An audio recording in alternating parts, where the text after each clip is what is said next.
odd rude interruption. Box Boiler sponsors the weather on GB News. £76,543 and 21 pence in tax-free cash could be yours this summer. That's totally tax-free cash to spend on anything you like. And remember, because it's totally tax-free cash, you'll get to keep every single penny for a chance to win. Text cash to 63225. One entry costs £2.50 plus one standard network rate message. Or text bonus to 63225. 5 entries cost £5 plus one standard network rate message. Go to gbnews.com/win. Entries start at £2.50. Call 0903 686 3232. Calls cost £2.50 plus your network access charge. Or post your name and number to GB21 PO Box 8690 Derby DE1 9TT. UK only. Entrance must be 18 or over. Lines close at 4 p.m. on the 26th of June. This is a network giveaway. Entries will be pooled. Please check the closing time if listening or watching on demand. Good luck. Bowl. They are under no illusion. Ray. Are you a human trafficker? Boundless. I've had enough of the nonsense, and I'm not afraid to say it. Don't get this on the BBC. Every weeknight, I tear through the headlines. The smell of gasoline. Should we be worried about it? From Westminster madness to cultural war chaos. What I'm going to do now is they are throwing things out the car as we speak. Get ready, Britain. Here we go. Patrick Christie's tonight, weeknights from 9 p.m, only on GB News, Britain's news channel. Hi, I'm Michelle Dewberry, and my show is your opportunity to cut through all the noise and dive in headfirst to some robust debates. Ideas clash. Situation, No, because the failure is you're deliberately avoiding my point. Nothing's held back. And if you think this is the end of it, wait for more. And we do not shy away from the difficult stuff. Sometimes I want to shake people and say, if only you understood. So join me on Dubes & Co. weeknights at 6 p.m, only on GB News, Britain's news channel. From the school run to the home run, watch a new show for all of Britain. He can say whatever he wants. A straight-talking show where all voices are heard. And, you know, when are we going to stop talking about smashing the gangs and actually do it? With the stories that matter from every part of our country. There's a bit of a crash landing there for your Chancellor. Bold, fearless and standing up for you. That's me, Martin Daubney, 3 p.m. till 6 p.m, weekdays, here only on GB News. The People's Channel, Britain's news channel. I've been in Westminster for a long time, but I know that though power may be here, its effect on people's lives is across the whole of the country. We may be where rules are made, but it's where they're implemented that matters. Join me, Jacob Rees-Mogg, for forthright and frank discussion on where Britain has come from, where it's going, and where it will end up. That's State of the Nation, Monday to Thursday, 8 to 9 o'clock. Vox Populi, Vox Dei. All too often, people will be sitting at home watching a press conference live, and they'll hear loads of questions being asked, and they'll be thinking, that's not my question. That's not my concern. We don't care whose feathers we ruffle. We ask the questions that you want answering. You're all standing on the street protesting and want to have an open discussion. My name's Patrick Christie's. I do a show for GB News in the UK. Is it possible to talk to you quickly? Journalism in this country has been a cosy world full of groupthink until now. Well, this is the best view ever of Whitehall, looking out across all the tractor drivers of England who've come together to make their point. Hello, so as you can see, I'm here in Westminster as the protest begins. Yes, I'm very much in the thick of it. Look, we're challenging narratives here at GB News, and that's what sets us apart.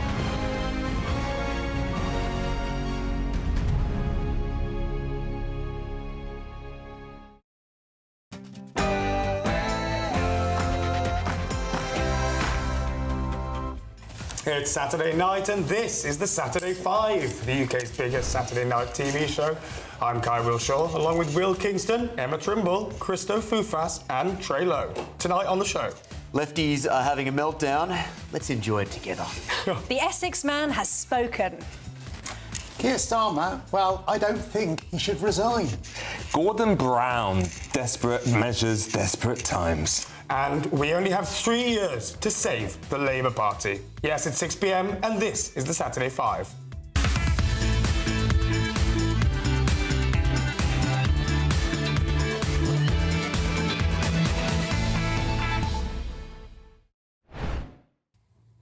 Welcome to the Saturday 5. It's very good to be back in the hosting chair tonight. And what a night it is. You thought you'd had enough of drama in the last few days? Well, there's more. It's breaking news coming your way shortly. But before we start tearing each other apart, we're going to go to your Saturday night news with Bethany Elsey.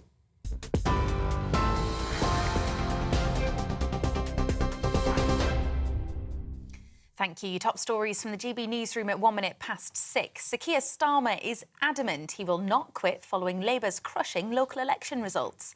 The party has suffered its worst ever losses across councils in England and has been thrown out of power in Wales. Cabinet ministers are rallying behind the PM, but backbenchers and union bosses are demanding he quits. Starmer has hired 2 Labour veterans, Gordon Brown and Harriet Harman, as advisers in Downing Street to try and drum up some support. And Starmer says stepping down is not an option. It's really important that we reflect and respond when the electorate send a message like that. It's right that we do that. I think we have to set out the path ahead, and that's what I intend to do in coming days. Hope resides in communities and families and households not feeling constantly held back by the cost of living.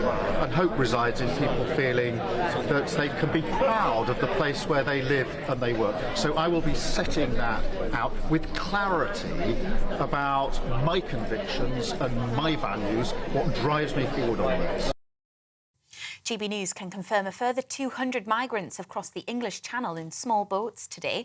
It takes the number of illegal crossings to just under 7,600 so far this year, and that number comes just a day after official figures revealed 200,000 migrants have made the journey since 2018. And some breaking news. 2 men have pleaded guilty to religiously aggravated harassment offences after allegations they travelled to a predominantly Jewish area in North London to film anti-Semitic social media videos. 20-year-old Adam Badoui and Abdelkader Amir Bouslub, who's 21, admitted to the charges at Thames Magistrates Court today. A car's hit multiple pedestrians in Nottingham, leaving 1 man with life-threatening injuries. 4 others have suffered less serious injuries in Arnold Town Centre. The car was abandoned at the scene, with the driver then fleeing on foot. Detectives have identified a suspect, it's a white man, and are working to track him down.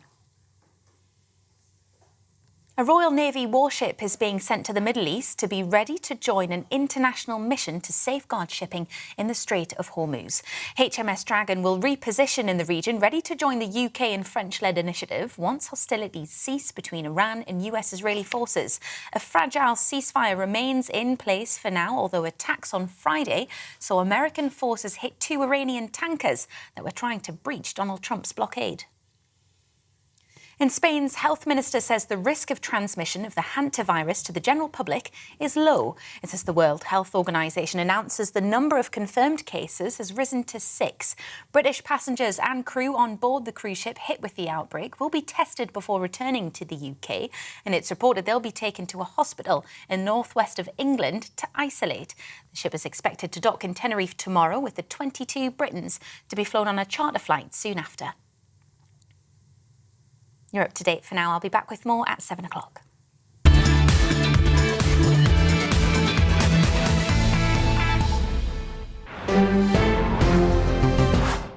Oh, that's very exciting, isn't it? It's Saturday night and you're with the Saturday 5. Over the next 3 hours, you know the score. It's the biggest debates, the hottest topics, plenty of entertaining interviews. But we're going to crack on with tonight's breaking news.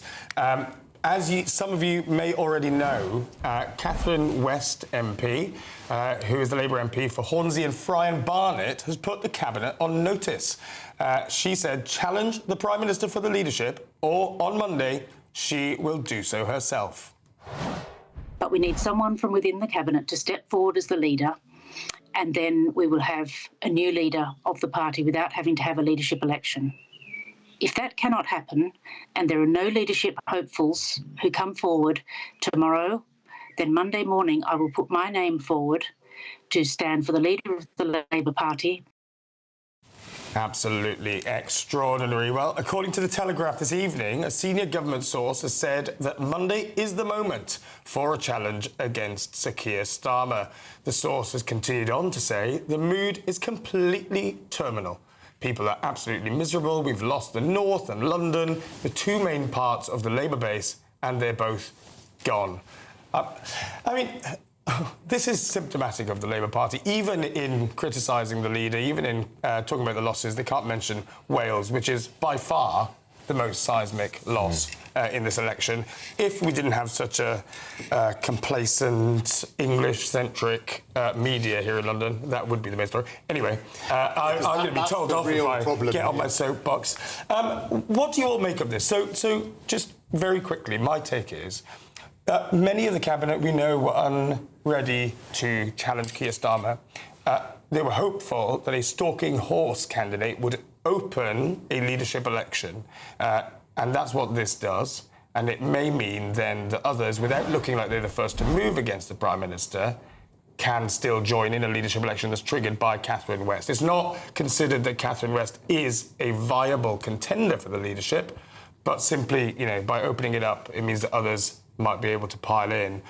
I mean, Will, is this too much psychodrama already? Is this what do you make of it? Do you want Keir gone? It's not just necessary; it was inevitable. I was reflecting on this afternoon. Keir Starmer is the most loathed leader I've seen across British and Australian politics in my lifetime. I thought through it from my birth onwards. He is uniquely hated in a way I've not seen a politician be hated. And the fact of the matter is, the Labor Party actually can't get a gauge on how truly disliked they are and how disliked their policies are, because he now is distorting everything else that everyone thinks about Labor. So everyone knew this was coming. She's done the right thing by pulling the Band-Aid off. We've been saying for some time he is a dead man walking. We just now need to get this over and done with. Yeah, so what do we think happens next? Is it that this forces the Prime Minister to set a timetable? Is it that a member of the Cabinet moves against him? Or simply that Catherine West gets 80 people to nominate her and off she goes on Monday? Anybody? Emma? Chris was going to jump in there. Who's best on predictions? Go on, Chris. Certainly not me. I was going to reflect what you were saying, that the person that wields the knife rarely gets the prize, and so what this is doing, it's quite smart in as much as now... Because obviously we've got to remember that they all have backbones made of jelly. None of them actually want to stand on any kind of principle whatsoever, because they're in it for themselves. And so if any of those cabinet members that wanted Keir Starmer gone actually had any principle, they would stand and say, it's more important that he goes. But they've all got no backbone, they're all cowards, so they need someone else. But the interesting question is whether one of those cabinet ministers has behind the scenes gone to her and said, can you do me a favour and do this for me? Yeah, well, it's an optics thing. I think you mentioned it there about him basically having no backbone. This is what pollsters are saying in the focus groups. Everyone says that he's spineless, he's weak, he's a liar. I don't think it matters whether it's Keir Starmer or whether it's any of these other options. The other options might actually be worse. I think what we've seen in these locals results is that it's not a clear case of Tories going over to reform. A lot of Labour voters are going over to reform. So if the party then goes further to the left, it's only going to get worse for the Labour Party in terms of its electoral prospects. And so the reality is, I think, actually, it's very much like the situation with the Conservative Party. They are done for. You were right to mention Wales. The fact that it's now Plaid Cymru and reform in Wales, historic, for the first time in 100 years. It's the extension of the franchise. It really is absolutely, as you quoted there, terminal. And I don't think it matters whether it's Keir Starmer or whether it's someone else. The British public have lost trust in the establishment, full stop. Before I come to you, Trey, just so a few updates from Alex Wickham from Bloomberg says government sources think Catherine West is a freelancer or a lone wolf, acting by herself rather than in concert with maybe a streeting campaign or a Rayner campaign. Theo Bertram, as well, long-time advisor, political soothsayer, says the critical question, and this is something I was asking Catherine Forster outside, is whether Labour MPs can nominate Catherine West to make up her 81 MPs that she needs, and then change their nomination to another more credible leadership candidate afterwards. All of this sort of rules geeking and nerding about what can and can't be done will be poured over in the next few hours, next few days. But I'm going to kick off with our first debate, and hopefully, if leadership contenders are out there watching GB News, perhaps they will take some advice from me. Oh, actually, we're not going to do that. We've been kibosh. We're going to keep talking about Catherine West. Are you trying to make kibosh a thing, by the way? It is a thing. I know it's a word, but I was just wondering whether you're trying to make it like your phrase. Yeah. Kiboshed. Catchphrase. Yeah, for when my monologue's taking off the auto cue and nobody wants me to speak, which might be the position of most of our viewers. There is a lot. A strong anti-Kai Actually, I'm going to read on. Andy Burnham's allies in Parliament are apparently trying to convince Catherine West to abandon her leadership bid. Oh, come on. Less than an hour after she launched it, The Telegraph has been told that Louise Hay, who did, in fact, you may have seen yesterday, call for Sir Keir Starmer to resign, and other members of the soft left Tribune group are currently trying to work out how to stop Ms West from running. Now, they're concerned, of course, as you might be my guess, that if a leadership contest is triggered now, then Andy Burnham will not be eligible to run because he is not an MP. How fitting would it be if a Starmer leadership challenge was subsequently destroyed by another U-turn? Yeah. It would actually be quite in keeping with the broader Starmer regime more generally if it was to be U-turned upon. Yeah. Well, there were sources in the press this morning who were saying that it's quite a cynical ploy by a number of the so-called soft left MPs who have come out in the last day or so saying Keir Starmer needs to go. None of them are calling for him to go now. They're all calling for him to go basically by the time of the party conference in September. It's very canny. I mean, I'm not suggesting this is what's happened, but it would be very canny to do this now, to launch it early before Andy Burnham is able to get a by-election over the line. Yeah. If you wanted to avoid Burnham and Rayner. And I don't know if you saw the reports this morning saying that apparently some of Burnham's allies are suggesting that there could be peerages up for grabs for any MP that will stand aside in a safe seat for Andy Burnham if he is then made Prime Minister. Well, but guys, you know, this talk of a job swap. Sorry. Isn't this one of the issues, though? The fact that we're sort of talking about this sort of jockeying for position with the Labour Party. But you said it right, Emma. Yeah. They've just lost their red wall. Yeah. And they should be looking at who they've got, really, which is more right-leaning, that can actually get them back. All of this stuff about anyone from the left, nobody cares. Yeah. They should be using this time to actually take stock. Why have we lost those votes to reform? But if it was strategic, maybe that would be the reason to try and block Andy Burnham and Angela Rayner, because that would take the party further to the left. Yeah. Well, who wouldn't? Who wouldn't take the party further to the left? West Street. West Street, probably. Shabana Mahmood. And also a chance that they would then end up being elected. The problem is anyone that would actually have the decent solutions to the problems that we face would not stand a chance with the Labour backbenchers who wouldn't want them in because they want left in. And also, importantly, I think Wes Streeting and I think also Shabana Mahmood have had their majorities quite significantly slashed by independent candidates, which does affect what an MP might be willing to do because they don't want to risk losing their constituency at the next general election. Possibly. Can I give you my 2 cents on this to respond to what Trey was saying? Yeah, I get lots of Labour MPs I've talked to, especially the loyal ones. I was still, up until the locals, talking to people who were saying, no, Keir needs to go for another 3 years. I'm like, really? What world are you living in? But I get they're worried about the psychodrama. They're worried about looking like the Tories. Now, what can you do to take a sting out of the tail of that is an orderly timetable that's done not under pressure, but calmly, but by basically popular consensus of the Labour Parliamentary Labour Party. I think that is quite different to what we saw under the Tories, which was saving their own skin. Whereas this is, frankly, I think a lot of MPs would agree with what Barry Gardiner said last night on Patrick Christie's show.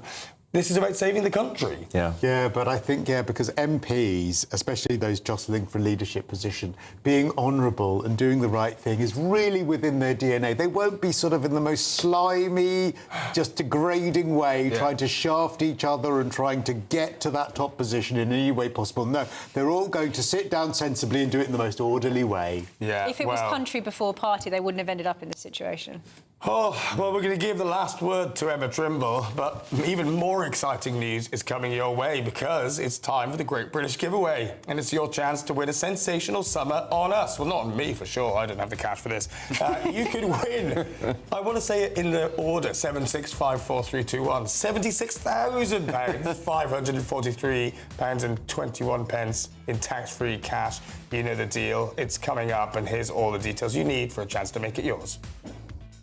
£76,543 and 21 pence in tax-free cash could be yours this summer. That's totally tax-free cash to spend on anything you like. What would you spend it on? Treat the family and friends to the ultimate summer party, or just relax with enough cash in the bank to make this year your best yet. And remember, because it's totally tax-free cash, you'll get to keep every single penny. So, what are you waiting for? For a chance to win £76,543 and 21 pence in tax-free cash, text cash to 63225. One entry costs £2.50 plus one standard network rate message. Or text bonus to 63225. 5 entries cost £5 plus one standard network rate message. Go to gbnews.com/win. Entries start at £2.50. Call 0903 686 3232. Calls cost £2.50 plus your network access charge. Or post your name and number to GB21 PO Box 8690 Derby DE1 9TT. UK only. Entrance must be 18 or over. Lines close at 4 p.m. on the 26th of June. This is a network giveaway. Entries will be pulled. Please check the closing time if listening or watching on demand. Good luck. Amazing, amazing. I'm going to be entering myself. Emma, what do you have? I'm not sure that's allowed, Kai, but... Shut up, you. We're talking to Emma. Emma, what do you have coming up? Like a politician. The Essex man has spoken, and finally, the great realignment has arrived.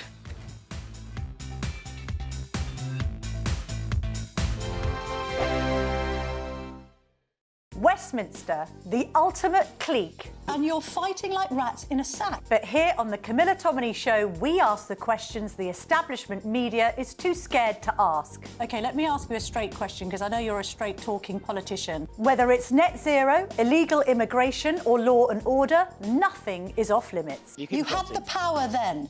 Yeah, as I and say, now you've lost it. That's the Camilla Tominey Show, a politics show that's fearless. But no, let me finish my question if you don't mind, because it is my show. Sundays at 9:30, only on GB News, the People's Channel, Britain's news channel. Exciting news. Every Friday, my Patrick Christie's Tonight Show is going to have a twist to it. We're welcoming some special guests. You. That's right, on Fridays I'm going to be doing my show in front of a live studio audience, because this show is about you and what you have to say. It's going to be the same big debates, same big topics, same big opinions, but every Friday night at 9 p.m. you are invited to come on down to Patrick Christie's Tonight to be a part of the action. Only on GB News, the People's Channel, Britain's news channel. At GB News, we love to hear from you, our loyal community. So drop us a line at gbnews.com/yoursay. There you can talk to each other and also to the presenters live on air. gbnews.com/yoursay, because GB News is your channel, Britain's news channel. Hi, I'm Michelle Dewberry, and my show is your opportunity to cut through all the noise and dive in headfirst to some robust debates. Ideas clash. Situation, no, isn't it? No, because the failure is you're deliberately avoiding my point. Nothing's held back. And if you think this is the end of it, wait for more. And we do not shy away from the difficult stuff. Sometimes I want to shake people and say, if only you understood. So join me on Jubes & Co. weeknights at 6 p.m. only on GB News, Britain's news channel. From the school run to the home run, watch a new show for all of Britain. He can say whatever he wants. A straight-talking show where all voices are heard. And, you know, when are we going to stop talking about smashing the gangs and actually do it? With the stories that matter from every part of our country. There's a bit of a crash landing there for your Chancellor. Bold, fearless and standing up for you. That's me, Martin Dordme, 3 p.m. till 6 p.m. weekdays, here only on GB News. The People's Channel, Britain's news channel. You want to know what's really going on in the corridors of power? Labour don't know what to do with you half the time, and that makes you quite lethal in the chamber. Get behind the headlines with Chopper's Political Podcast. Join me, Christopher Hope, as I sit down with the great and the good of British politics. We'll see where this ruling takes us. These are the stories shaping our nation. Chopper's Political Podcast, available now on all platforms. Listen in and stay ahead.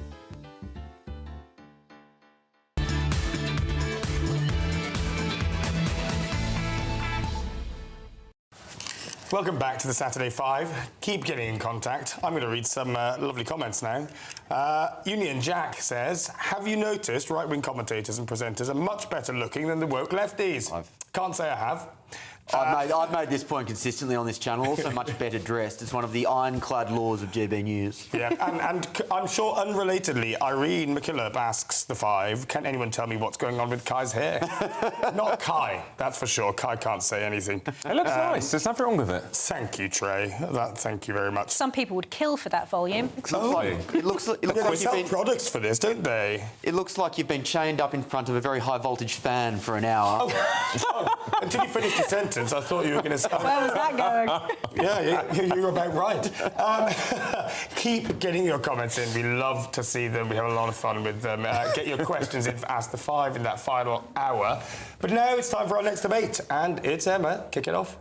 The Essex man has spoken. Havering and Essex, which have been taken for granted Tory territories, have turned turquoise. That's a bit of a tongue twister there for you. So the local elections have turned out not to be a revolt just against the Labour Party, but have also been a verdict on the establishment class more generally. The political and media class have for decades sidelined and sneered at the good people of places like Essex, treating them, quite frankly, with venom. Venom like you see here in this tweet from Muslim journalist Roshan Saleh.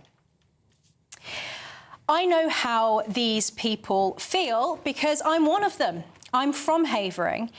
And these people are not knuckle-dragging, uneducated bigots. They are hard-working people, like my dad, who wakes up at 5 a.m. every day, drives a white van, owns a small business, who ends the day with a little pint down at the pub and then goes back home to his home where he's flying St George's flag in the back garden. That is the stuff of Emily Thornberry's nightmares. These are people who break their backs every day to pay their taxes, only to see it blown on the 1.5 million migrants who are claiming benefits, whose parents, in living memory, had put their lives on the line to defend this island, only for 200,000 people to wash up on our shores illegally over the last 8 years alone. People who are afraid that the country that they will pass on to their grandchildren will be unrecognisable, who, despite voting time and time again to lower migration, are having unknown, undocumented young migrant men foisted on their towns and villages by people who live in the bougie, most affluent parts of London.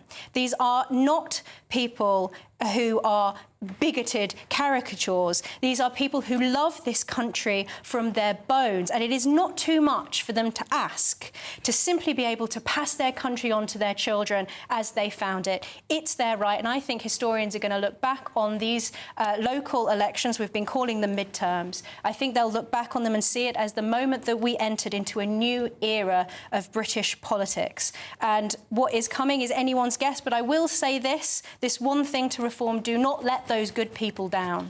Emma, it's interesting you mention historians there, because I think the most interesting historical phenomena in politics in the last 20 years has been how the Labor Party, but left-wing parties across the West more generally, have gone from representing the working class to despising the working class with a burning passion in the space of one generation. It is a truly extraordinary phenomenon. Yeah, I'm with you on that, and that's what I was going to ask. And you look at the polling now at who supports Labour, and it is the affluent. But the article that you talked about, and you know, in your monologue, it is a plague on both your houses, isn't it? Do you think this contributes to why the so-called Uniparty is sort of breaking apart at the seams in the UK? I think we've seen this coming for a long time. This is what we were referring to it at the time of Brexit as the Great Realignment. That's what that fervour was. When I was campaigning in Havering during the referendum in 2016, there was this real feeling amongst people in that part of the country, in Havering and Essex, that this was finally their opportunity to have their voice, that they'd been betrayed for so many decades, that every party they voted for didn't carry through on the promises that they'd made. And we expected to see this great realignment, and it was frustrated. It was for all sorts of reasons. I think it was partly frustrated by Brexit. But now we've come to a point where people basically think that the levers of democratic politics are just not joined to anything at all. Yeah. Well, no matter what they do, no matter what they vote for, nothing changes. The will of the electorate just simply doesn't seem to matter. And so I think this is why you're seeing what we saw in Wales as well, which such as Plaid Cymru and Reform, you're seeing this total rejection of the establishment parties. It's not about Keir Starmer, it's actually not about Kemi Badenoch, it's about the fact that people have lost trust in democracy. Yeah, I agree. Do you know, when I think of your typical Essex man, I think of the guy that was on The Apprentice just like me, Tom Skinner, and I think it's unfair that people brand someone like him as this sort of racist. He's probably one of the loveliest people you could meet, and I think one of the issues is if you're white and if you're working class or working whatever it is, the minute you talk about certain issues, you've just been branded racist. I think that's been one of the issues. Nobody's listened to them. However, coming back to someone like Tom Skinner, who's a hard-working family man with a business, I don't know that Reform is going to give these people what they think they're going to get. You know, they're talking about economic changes, etc. I don't think that's going to happen. I think they're going to be just as disappointed, but I think the main issue is that they're just not being heard and not being listened to. I hope that you're wrong, but I think that the important thing is that there is this sneering attitude from the political and the media elites towards and if towards people who, if they air conservative values or conservative opinions in the wrong accent, get sneered on, and you end up with caricatures of them liking those tweets. And the difference is that I think they know that Nigel Farage actually likes them. Yeah, absolutely. And I do kind of wonder why that's been the case. Why? And that's why I kind of hate the sort of left woke thing. I think anyone, no matter where you're from, should be able to express an opinion without being labelled as something. And the minute people have been labelled, I think the Labour Party have lost them. They've probably lost them for good. But I just don't think Reform's going to give them what they want. None of this is new. I think the sneering is new. But Thatcher, her massive appeal was to the C2 voter, to the Essex voter, because what she sold to them was the idea that you are allowed to aspire to be something more. Where I think Reform are now appealing to the similar person is because of the sneering, which I do think is new, but also I think because they are saying to those very people, we understand that you are allowed aspiration, but that also that you are doing the right thing, working hard, being fair, and you're not being rewarded. I don't look at it quite that way. I don't think Reform is appealing to this group as much as that the Labor Party is appalling. Rejecting this group, which is why, just like Labor lost this group, Reform, if they're not careful and they don't live up to their promises, to Emma's point, will also lose this group. This should be a warning to Reform. I think Reform, that your vote is not considered, taken for granted with this group of people. It's also, I think, with the Labour Party and the rejection of the Labour Party by these people, it's also cultural, right? These are people who own small businesses. They're fiercely independent. They love freedom. They don't want to be told what to say. They don't want to be told what to do. They want the government actually to get out of the way and let them get on with doing what they do best, which is being the backbone of this country. And Labour has done the absolute opposite for them. It's trying to crush them. Can I just ask one quick thing, and maybe others will have thoughts? I've never met a Labour MP who believes that they have this attitude. I genuinely believe that all the Labour MPs I know don't have this sort of sneering attitude. They may look it. What can they do? Because they're with people in their constituencies every week. What can they do to telegraph respect? Stop penalising them for working hard. Stop taxing them into oblivion. Those are in their lives. Stop. Right? Yes, but if they're supporting those policies and voting for those question policies... I'm asking. You can't manufacture respect. If they go down the pub with their constituents and they're doing it because they want to get respect from their constituents, they're not going to get it. The difference with Nigel Farage is that when he goes out and he talks to people, and actually it was the same with Boris Johnson, there is a genuine respect there that isn't confected, it's not calculated, it's not to get votes. People can pick up on that inauthenticity. In a sentence, the Labor Party can't. The brand is too toxic, they're done.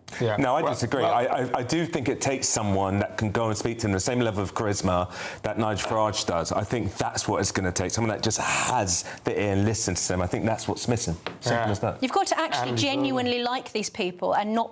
And I think that even if people wouldn't say that, I think there is a sense amongst the political class that actually...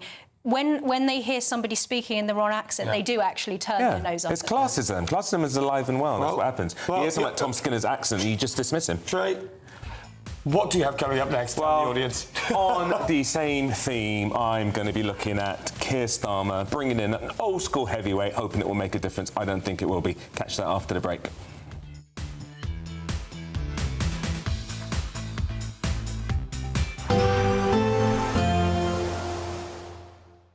Ready to soak up that holiday sunshine? Won't we need some cover? No worries. All sorted. All Clear Travel Insurance sponsors GB News Travel Destinations Forecast. There's some pretty unsettled weather making its way northeastwards across the southern parts of Europe at the moment. Heavy rain and severe thunderstorms. It's been very wet across areas of Spain and Portugal already this weekend, and there's more of that to come through tomorrow. That rain also pushing into parts of France and further eastwards towards Italy. In some places we're looking at 25 to 50 millimetres of rain in just an hour or so, and then higher rainfall totals through a couple of days. So watch out, could be some disruption. All Clear Travel Insurance sponsors GB News Travel Destinations Forecast. Hello there, good evening. Welcome to your GB News weather update from the Met Office. Any rain or showers largely easing away this evening, leaving plenty of clear skies across the north, so soon turning rather cold here with a patchy frost in places. Bad news for any growers or gardeners. And where we do see any rain this evening, it'll be largely where this frontal system sinks its way southwards. But as I say, any rain largely easing away. It does bring in a fair amount of cloud though across central and southern parts of England. That'll stop temperatures dropping too low, but across Northern Ireland, Scotland, northern parts of England, lots of clear skies around, so turning rather cold here with a patchy frost in places. Some areas of Scotland could drop down to around -4 to -5 degrees Celsius in rural parts. So a cold start, yes, but lots of dry weather and some sunshine across Scotland to start on Sunday. Some showers just clipping coastal areas at times, but lots of brighter weather across inland Scotland. And across Northern Ireland, northern parts of England, quite a similar start. Lots of dry and bright weather, though it is going to be chilly. Not quite as cold across central and southern parts of England, also across Wales, but a fair amount of cloud to begin the day. This thick enough to produce some showers across southeast England, and through the course of the day this may push up towards the London area before eventually easing as it drifts its way eastwards. We'll eventually start to see some rain push into the far north of Scotland, but actually for the large majority of the country it's going to be a dry day with plenty of sunny spells into the afternoon. A slight difference though compared to this afternoon. It is going to be feeling rather cool at times, particularly across the south. Quite a brisk easterly wind here at times, adding on to the chill.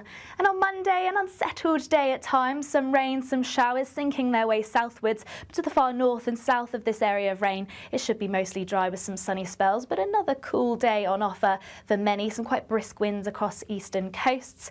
And into next week, some rain and showers at times, also plenty of brighter interludes and remaining on the cool side.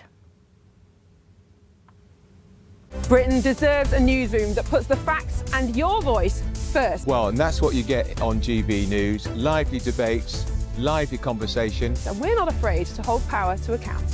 And each other. So join me, Andrew Pearce. And me, Miriam Gates, for Britain's Newsroom, weekdays from 9:30 on GB News. Breaking news, live updates, stories that matter. From the heart of the GB Newsroom to every corner of Britain, with our team of dedicated journalists across the UK. GB News bulletins are there to deliver the latest news that matters to you. Bulletins on GB News, the People's Channel, Britain's news channel. As soon as it hits 11 and the headlines come in, the late edition brings you the breaking news from all the front pages. Because the news is going to happen. So get a head start today. Patrick Christie's tonight, late edition. Alex Armstrong tonight, late edition. From 11 o'clock every night. Only on GB News, the People's Channel, Britain's news channel. GB loyalty points are here. They're our way of saying thank you for spending time with GB News. Through commenting on your say, voting in You Decide polls and shaping the debate, you can earn GB loyalty points. Unlock rewards, reach milestones and climb leaderboards. Don't just watch our programmes, come and be part of them. Get started by scanning the QR code or go to gbnews.com/loyalty points.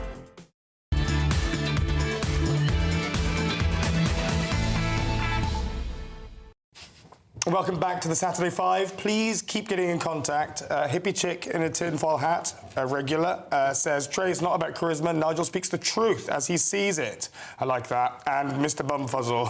Kai, look at the average Labour mouthpiece. They call people racist and bigots because they can't manipulate them. Apparently I don't do this, but others, even on this channel, do.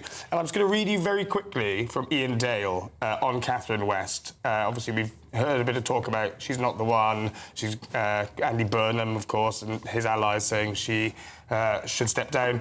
Ian Dale says Catherine West is not to be underestimated. She is made of strong stuff and won't be put off by the attacks, which will no doubt be launched on her by Starmer's acolytes. Very interesting. Anyway, we're going to crack on with the next debate. Who's up? I am up, and speaking of Starmer, let's rock and roll. So, Keir Starmer brings Gordon Brown back into the fold as a special envoy on economic and global finance, a man who last held power nearly 20 years ago. And let's be honest, Gordon Brown was respected for his brain, of course, but he wasn't exactly the most charismatic leader there was. He was a bit awkward on TV, a bit gloomy, a bit uncomfortable in front of voters, which raises the question, why is Starmer resurrecting an older, less charismatic version of himself? It's a bit like Spurs, who are currently facing relegation, dragging Glenn Hoddle onto the pitch because they've run out of ideas on the touchline. You don't do that when things are going well. You do that when confidence has collapsed and things and leadership are looking thin on the ground. Perhaps he's hoping everyone will indeed be too afraid for a leadership change now, and Gordon Brown and Harriet Harman's presence will help cement his image as a safe pair of hands during these troubling economic times. And that's the real story here. It's not just a crisis of Starmer, but for Labour's wider leadership. Instead of fresh energy, vision, talent, we're summoning the ghosts of old, trying to steady the ship. Desperate times, desperate measures.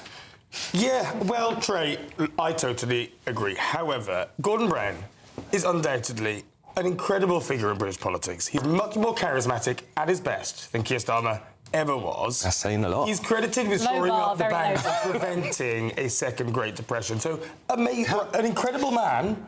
However, up the banks. On the thrust of your argument, can we stop doing this? Keir Starmer's government has been characterised by bringing back the great old hits from the noughties and the tens that Keir Starmer and the people around him think are going to solve everything. It's like all the comms directors have been all Blairite people. Exactly.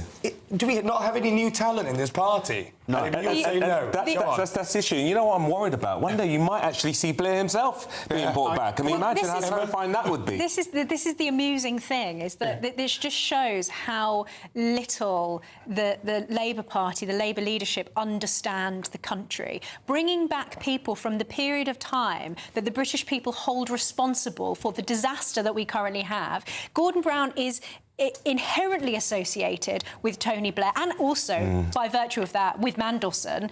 And the financial No, but I mean, he's associated with... Prevented the financial crash. So Obama says it himself. But I mean, he's associated with a period of time that people look back on and say, this is the point at which the doors were flung open to mass migration, and that is what's led us to where we are now. I absolutely agree with that, but also, I'm sorry, but Britain's economy was absolutely booming for certain times under those Labour years. Now, as it turned out, it was all down to immigration, allowing as many people in, increasing your GDP as a result of that, and a huge amount of borrowing, right? Look, Christo, you don't think that was one of the reasons why the economy was booming under the Blair and Brown years, was because we were allowing as many people in as possible that was actually increasing the population. GDP per capita was going down, but our GDP was increasing. No, I don't. You don't? No, okay. I don't. Well, I do. You compare the growth trends between anywhere up to 2008 and now. And it's clearly something that's changed. But, I'm sorry, Gordon Brown, everyone knew that a global credit crunch was coming. Everyone knew that something was going to come. And Gordon Brown and the Labour administration did nothing to prepare for it. And so to me, and by the way, that's aside from his selling off as much of our gold at knockdown prices. So it seems bizarre to me that to bring someone in for global finance that was presiding over a period which was our worst in financial history. This is over-analysis. I saw this pop up on Twitter when I was on the train. I burst out laughing. I got a few odd looks in the carriage. To respond to the biggest shellacking in modern political history by bringing back Gordon Brown, when you could be saying, right, these are our policy changes, when you could be saying, I'm going to listen more, when you could be saying, I'm actually going to work harder to unite my team so the backbench is behind me, and instead you bring back Gordon Brown. Will's right. Like, you can't argue the what Labour Will said. are absolutely and totally correct. And Will's right. One thing that Kai is right about is that Gordon Brown is he has a kind of political genius. He belongs to a class of politician that seem to not really exist anymore. But it wasn't to the benefit of the country.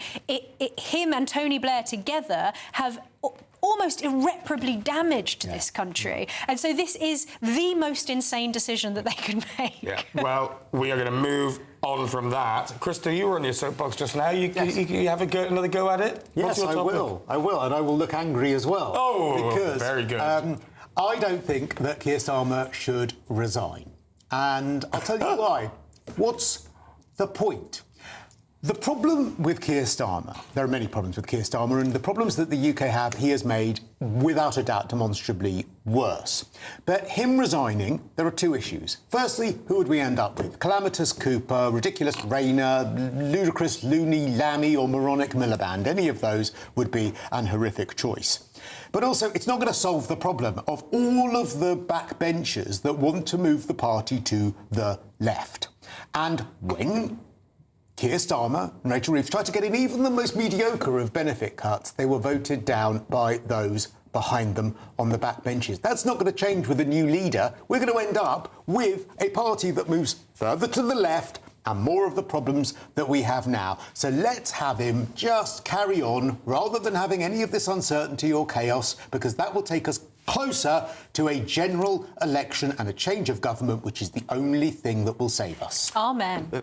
Can I come back? Because I haven't been defending the Labour Party quite as much as I might have hoped for recently. I think this is a lot based on a caricature, Christo.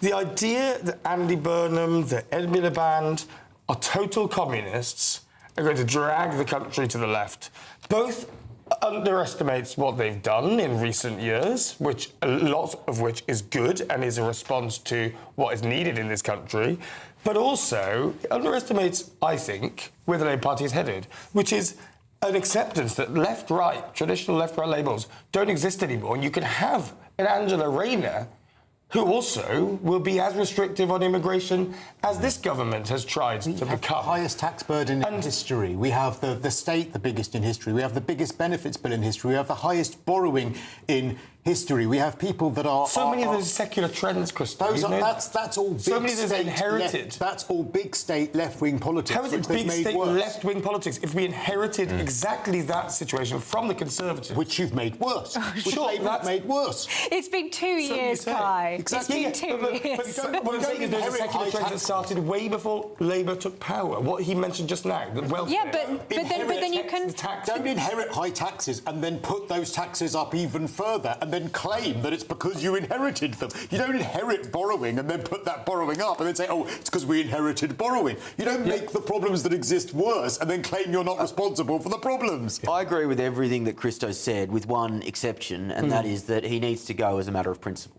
We need to send a message that you can't have these technocratic wet nothings continue to go into politics who don't believe in anything, who then proceed to be incompetent in implementing their agenda of precisely nothing. You need to send a message to say this is not good enough. He needs to go for that reason. That's critically, I think, what has come up again and again on the doorstep, when I went on the doorstep, but also in polling, is that at least if...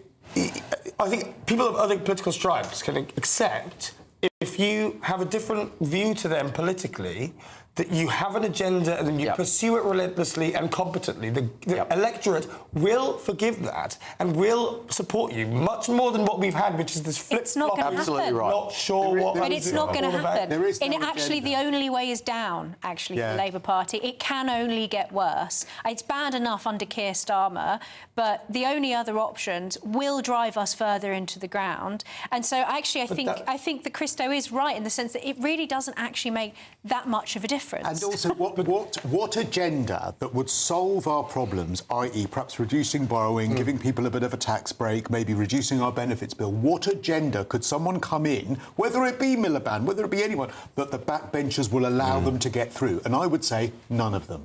That's the problem. The best option is Wes Streeting, and he's got such a small majority that he's going to be beholden to his own situation there. Let them rumble on. Let's have a general election. Let them rumble on. We're going to have to leave it there, but as you know, leadership rumblings will continue. We'll be talking about it on this show. But Will, what do you have coming up after the break? Yeah, well, lefties are having a meltdown. Let's bathe in their tears together after the break.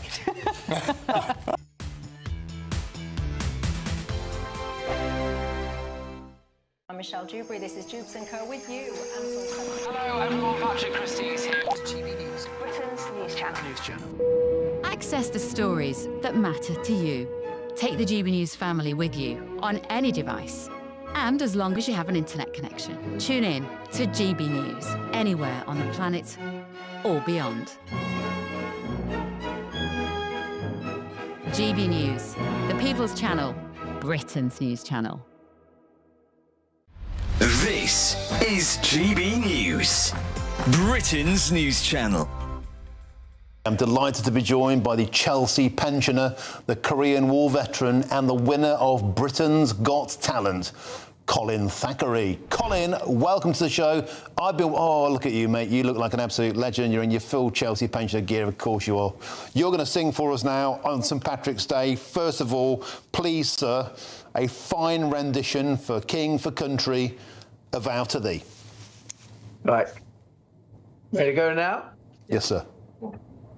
I vow to thee, my country, all earthly things above, entire and whole and perfect, the service of my love, the love that asks no questions, the love that stands the test, that lays upon the altar the dearest and the best, the love that never falters, the love that pays the price, the love that makes undaunted the final sacrifice.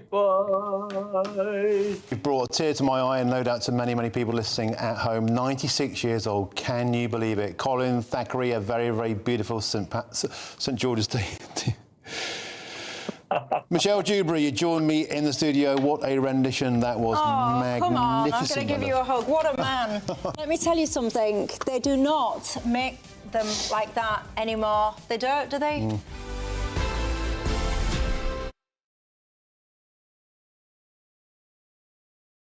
Exciting news. Every Friday, my Patrick Christie's Tonight Show is going to have a twist to it. We're welcoming some special guests. You. That's right, on Fridays I'm going to be doing my show in front of a live studio audience because this show is about you and what you have to say. It's going to be the same big debates, same big topics, same big opinions, but every Friday night at 9 p.m. you are invited to come on down to Patrick Christie's Tonight to be a part of the action. Only on GB News, the People's Channel, Britain's news channel.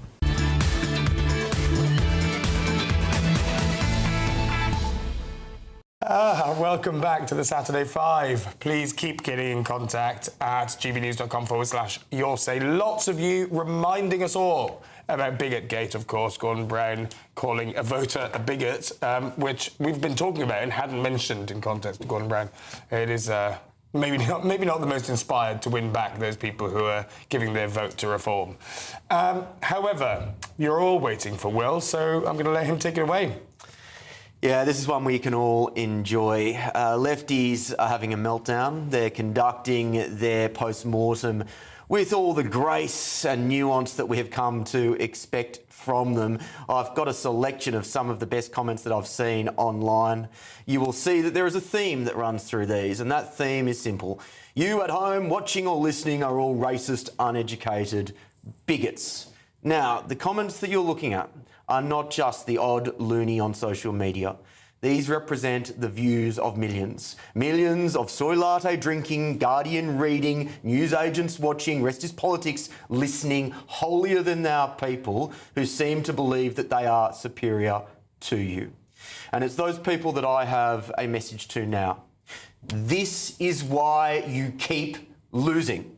This is why Brexit. This is why Trump. This is why no in the referendum in Australia for a voice. This is why the red wall collapsed and then collapsed again on Thursday. You will keep losing for as long as you maintain this attitude. So some home truths to that group, who I know won't listen to me because I'm one of those racist, uneducated bigots. You don't need to be a psychologist to know that if you abuse people, they are less likely to support your position. In fact, you will entrench their position. Moreover, as you maintain this attitude, What you are doing is you are blinding yourself from the very real problems that the left are failing to address in this country. But I will conclude by saying this. You are the intolerant ones. You are the unkind ones. You are the ones that create division through this rhetoric more than anyone else in this country. Go to the House of Mirrors, take a good hard long look in the mirror. Is it really worth continuing to virtue signal in this way and feeling this sense of moral superiority as you continue to lose all of the democratic contests that really matter? Searing indeed. Brilliant. Will, actually, he's not an Australian, but a friend of mine, Tiernan Brady, was the campaign director for same-sex marriage in Australia and in Ireland. And I've always taken his advice on this, and this is why this is my position on politics as well. You do not win arguments by speaking down to people, by calling them, and bigots was the word he used, right? Don't call people homophobes, racists, bigots, because there's no way you're going to win those people over, right? So I totally agree on one count. Can I ask you, though, I think the left are worse about this, but the right also like to characterise left-wing people in they're naive, they're idiots, they don't know what they're talking about. But they don't talk to left-wing people either. Sure, I think there are problems on both sides, but I think it is that feeling of moral superiority. I don't feel a sense of moral superiority over lefties. I think they're misguided. I think that I have better pragmatic solutions for the problems that are faced in this country, but I don't have that moral superiority that I do think is more prevalent along the left. And I think that there is a toxicity to the arguments that come from that side that the right don't have, because I think there is really very few worse things you can call someone than a racist or a Nazi or a bigot. And I don't think the right very often call the left that, whereas I think the left really throw that around, almost to the point where those words don't have currency anymore. I fell into this trap. I really did. When about 10 years ago during Brexit, when I voted Remain, and after the referendum... We forgive you. When I was broadcasting a lot during that time, and I was quite sneery. I was really sneery towards people that voted Leave, and I was like, oh, God, you didn't know what you were voting for, blah, blah. And I used to get a lot of abuse about it. And then one day when it became clear that I had to listen instead, it made a real difference. And I stopped sneering and I started listening to what it was that people were actually saying. And that made such a massive difference to everything, whereas it's so easy just to throw grenades. I want to just come in there a little bit, though, because I think the problem is people should be attacking the idea, not the person. I think a lot of people on the right do have bigoted ideas, but I'd rather engage into why they think that way. I think that's one of the issues. The people on the left have some absolutely ludicrous ideas. I think the problem is no one's engaging, it's just dismissive. So Will might say something, and because he's a white guy, immediately he's racist, rather than actually look at the idea in between. And I think that's what's missing. People need to look. Some people don't like migration. Let's look at why. It's perfectly fine. I know some people who are the most reasonable, balanced people I know that are so pro-reform. And I know for a fact they're not racist or they're not this, that. And I'd rather look at, well, why is it? What is it about them? I think that's what's missing. And it's people on the left just straight away just thinking they're bigots, showing these images of these uneducated people from wherever they are, rather than engaging. And you're right, Will, they are losing ground left, right and centre on the left. I think there's something that is truly venomous about the way that some left-wing people behave towards the right. But I think that part of that is because there is a kind of status attached to certain opinions now. And that there are some people who hold those views because they are high-status luxury beliefs. And it signals to others that they are part of this clan. Whereas people on the right don't hold their opinions because they're high-status, because they're not. They're the opposite. Well, this is going to go on, isn't it? I just hope the Labour Party is going to be listening. Who knows? I won't hold my breath. Anyway, lots more to come on the show tonight. We'll be talking to Lord Walney about why Keir Starmer should go. We'll be covering that story after the weather.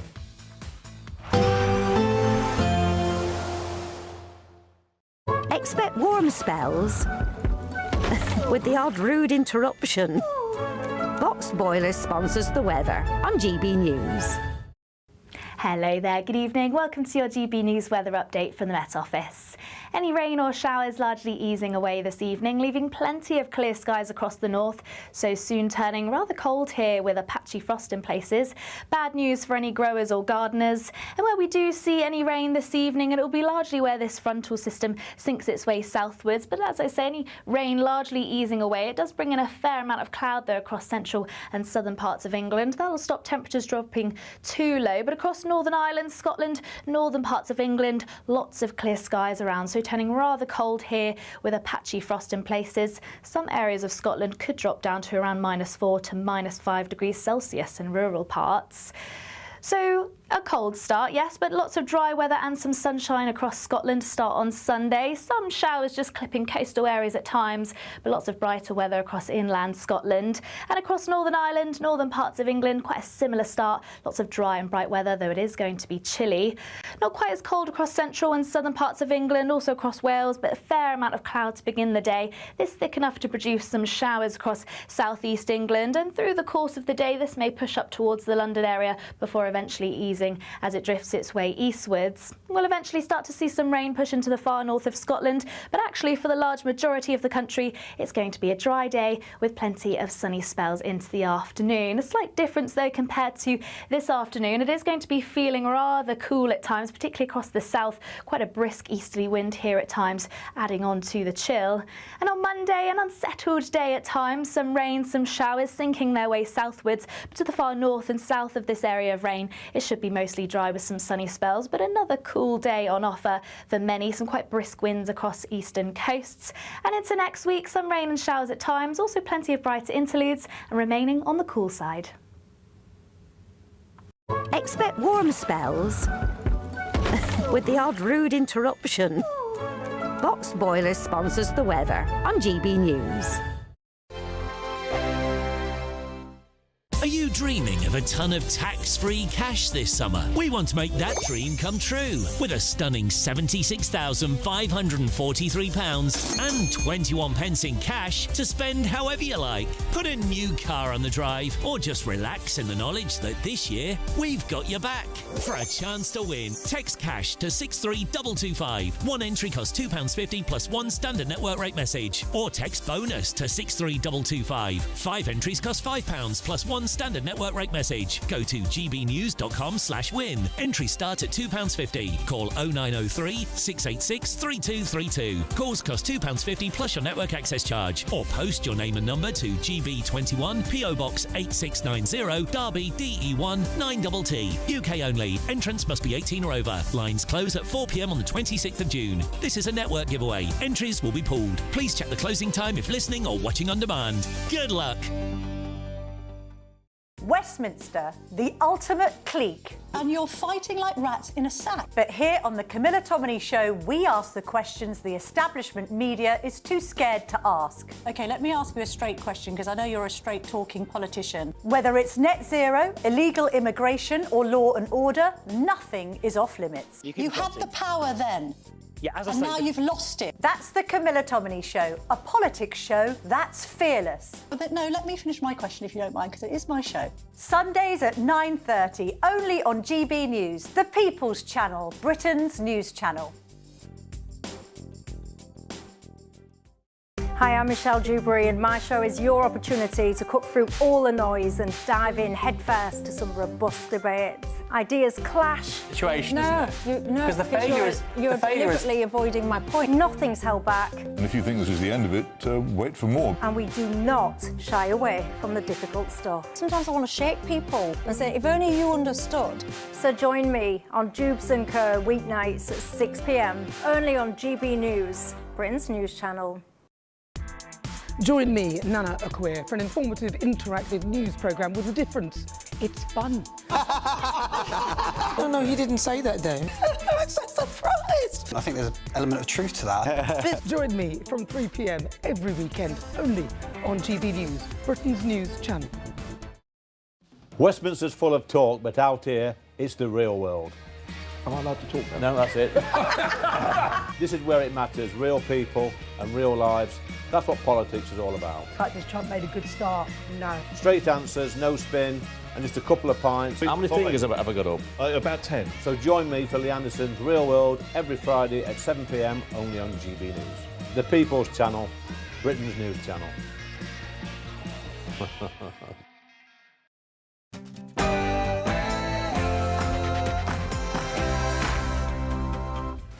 It's Saturday night, and this is the Saturday 5, the UK's biggest Saturday night TV show. It's the newsiest as well. I started bringing that in.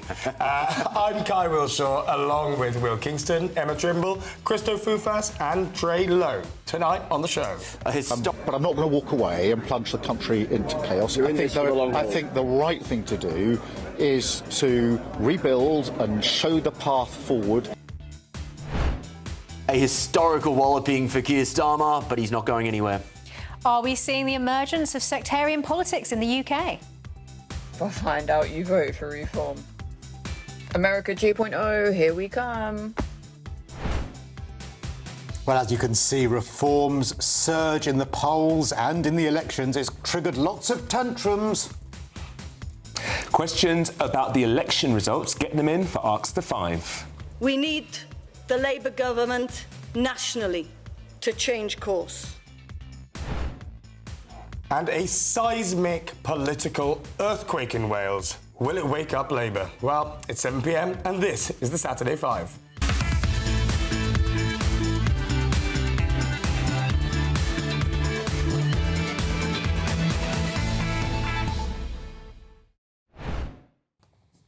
Welcome back to the Saturday 5. Some comments. Michelle Curtis, someone with a backbone and integrity in the Labour Party who knew good for Catherine West, good on her. I totally agree. Freddie Brummy, I thought Kai was auditioning for the part of Tracy Turnblad in Hairspray. Yeah, thank you very much. I have seen Cameron Diaz in There's Something About Mary pop up on Twitter as well. Oh, nice. Yeah. if you know, you know, ladies and gentlemen. Yeah, well, keep getting your comments about my hair in by visiting gbnews.com/your-say. We've got plenty of debates for you. We'll be cracking on with the breaking news. But before we start tearing each other apart, it's your Saturday Night News with Bethany Elsey.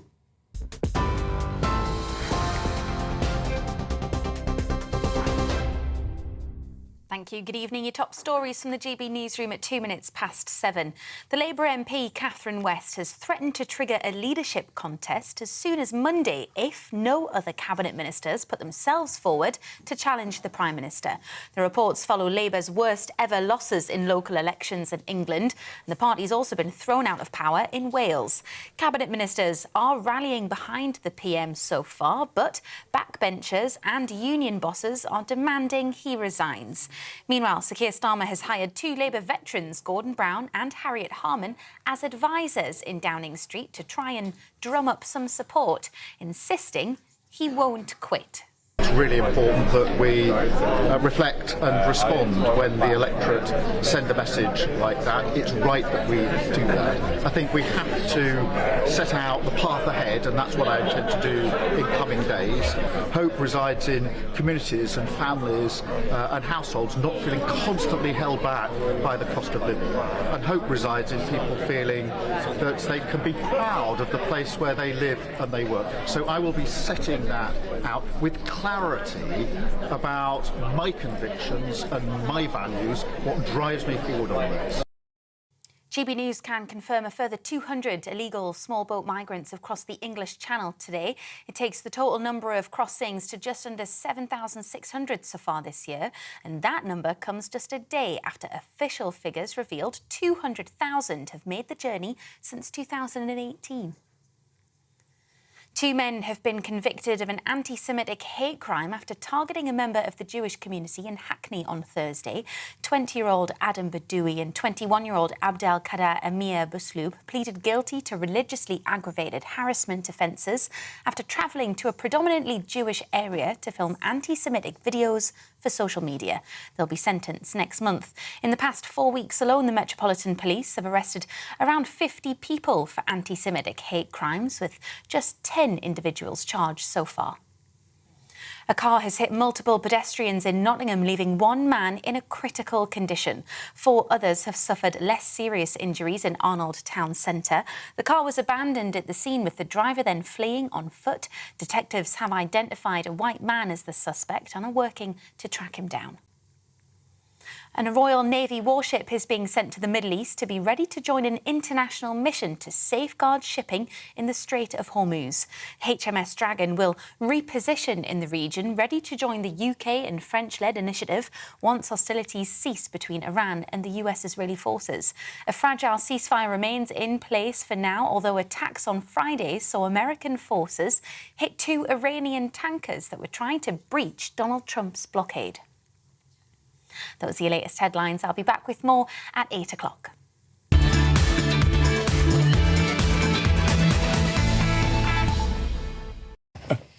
Emma Webb just told me that I'm cancelled in that short break. It's Saturday night, and you're with the Saturday 5. I'm Kai Wilshaw, as you know, and I can promise that you are in for a very lively hour.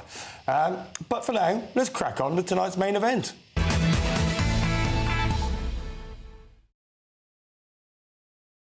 Yes, it is time for tonight's Saturday Scrap. And despite a shock showing from Labour at these recent local elections, Sir Keir Starmer has again insisted that he will not quit and promised to offer more hope. That has to be a typo, surely. To offer more hope from his government. It's very important that we do reflect on what was a tough set of results. But I'm not going to walk away and plunge the country into chaos. I think the right thing to do is to rebuild and show the path forward. Yeah, phase 3 incoming. I'm excited. However, tonight, Labour MP Catherine West has confirmed she plans to challenge for the leadership. But we need someone from within the cabinet to step forward as the leader, and then we will have a new leader of the party without having to have a leadership election. If that cannot happen, and there are no leadership hopefuls who come forward tomorrow, then Monday morning I will put my name forward to stand for the leader of the Labour Party. So it is the debate that the Labour Party is going to be having, and is the debate we're having as well. Is it time for the Prime Minister to resign? Seconds out, it's round 1. Of course he should. Now, I have some sympathy for the argument that booting out Keir Starmer will only make things worse because the Labor Party will lurch further to the left. At the same time, there is a higher consideration here, and that is that Keir Starmer has to go as a matter of principle. We need to send a message that you cannot go into politics preaching integrity and morality in the most annoying, holier-than-thou way and then act without any sense of decency or any integrity. From the very moment where he started taking freebies from Lord Walney all the way through to when he took Peter Mandelson and put him into the corridors of power in the United States. We need to send a message that you can't just enter politics because you want to be the Prime Minister without any sort of vision, without any sort of sense of this is the light on the hill I want to bring this country towards.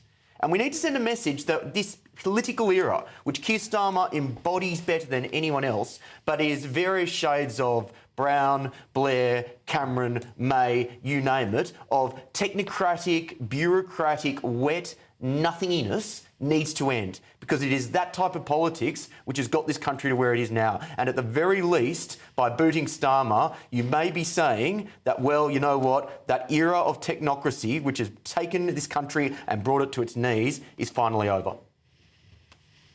OK, well, what you've just described there, Will, I agree with much of the problems that we've got, but the problem overwhelmingly with what you've just argued is that it won't end by Starmer resigning. This lack of ideology, this lack of backbone, this complete flailing from one side to the other and a complete lack of moral direction, a complete lack of integrity, that's not going to change if Keir Starmer goes. What it may well do, though, is keep this government going for longer.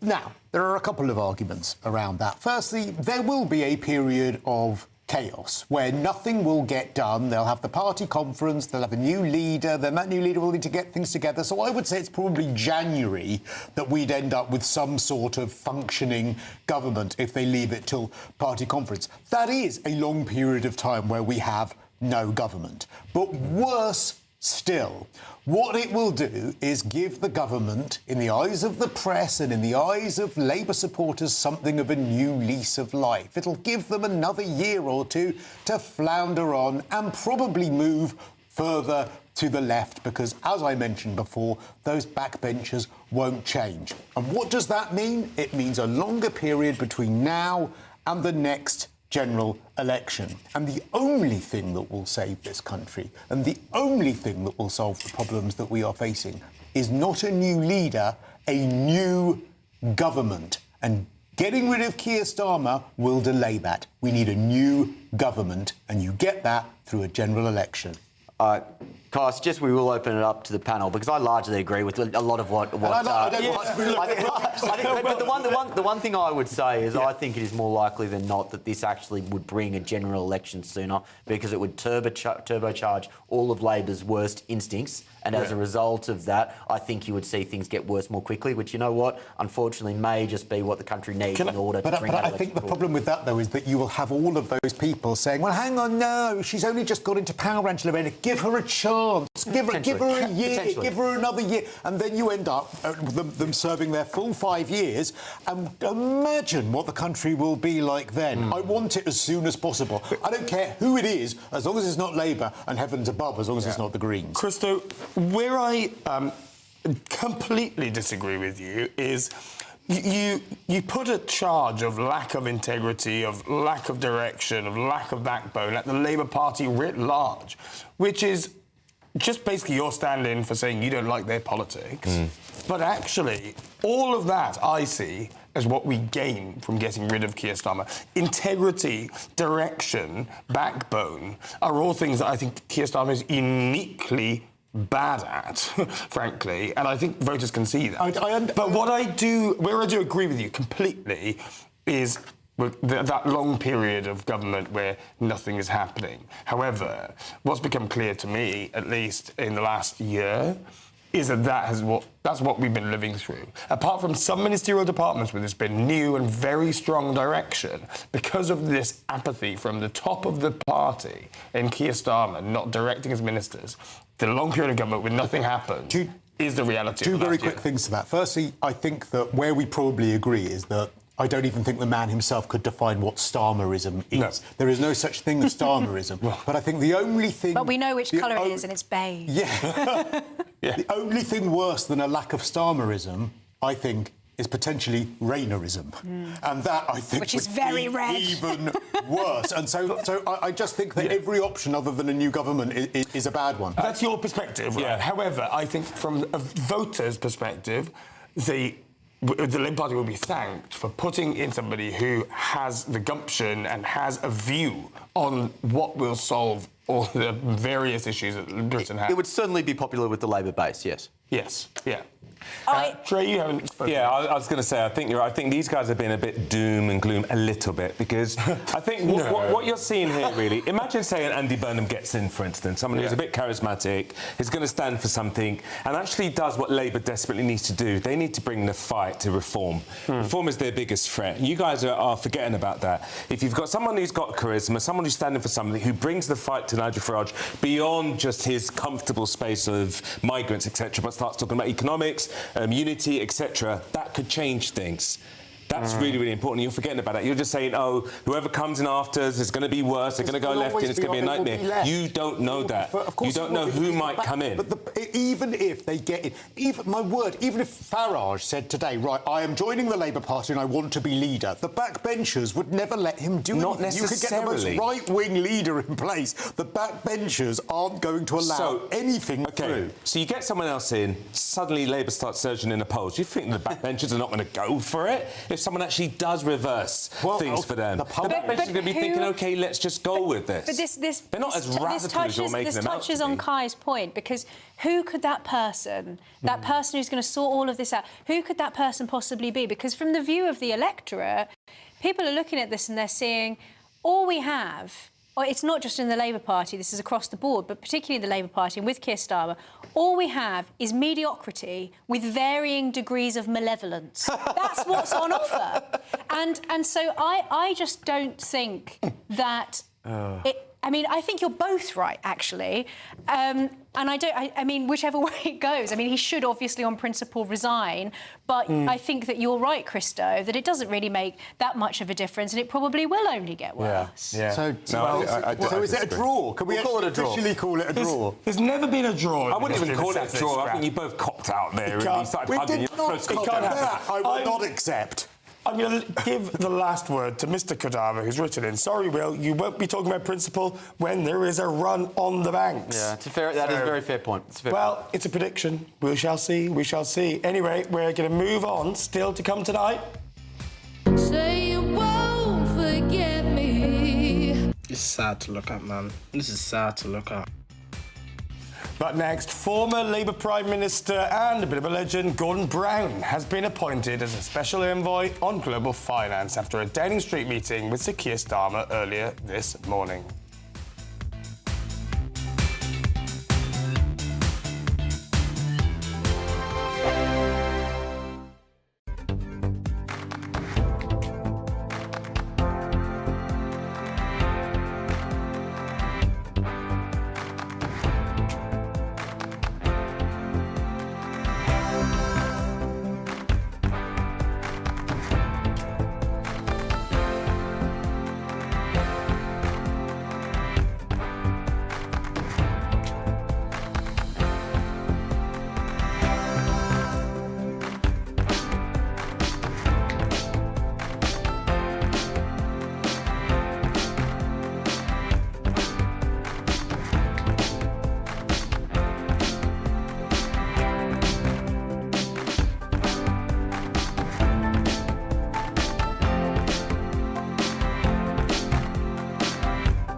Bold. They are under no illusion. Ray. Are you a human trafficker? Boundless. I've had enough of the nonsense, and I'm not afraid to say it. Don't get us on the BBC. Every weeknight, I tear through the headlines. The smell of gasoline. Should we be worried about it? From Westminster madness to cultural war chaos. What I'm going to do now, they are throwing things out the car as we speak. Get ready, Britain. Here we go. Patrick Christie tonight, weeknights from 9 p.m, only on GB News, Britain's news channel. From the school run to the home run, watch a new show for all of Britain. So he can say whatever he wants. A straight-talking show where all voices are heard. And, you know, when are we going to stop talking about smashing the gangs and actually do it? With the stories that matter from every part of our country. There's a bit of a crash landing there for your Chancellor. Bold, fearless and standing up for you. That's me, Martin Daubney, 3 p.m. till 6 p.m, weekdays, here only on GB News. The People's Channel, Britain's news channel. From cold mornings to warm family brunches. From football to tennis in the car. In the kitchen. GB News Breakfast is there. With the stories you need and the conversations that matter. Anyway, let's talk business. Well, it has been a historic night in British politics. It's astonishing, isn't it? We're here again. To start your day just right. GB News Breakfast. Every morning from 6 a.m. Only on GB News. Britain's news channel.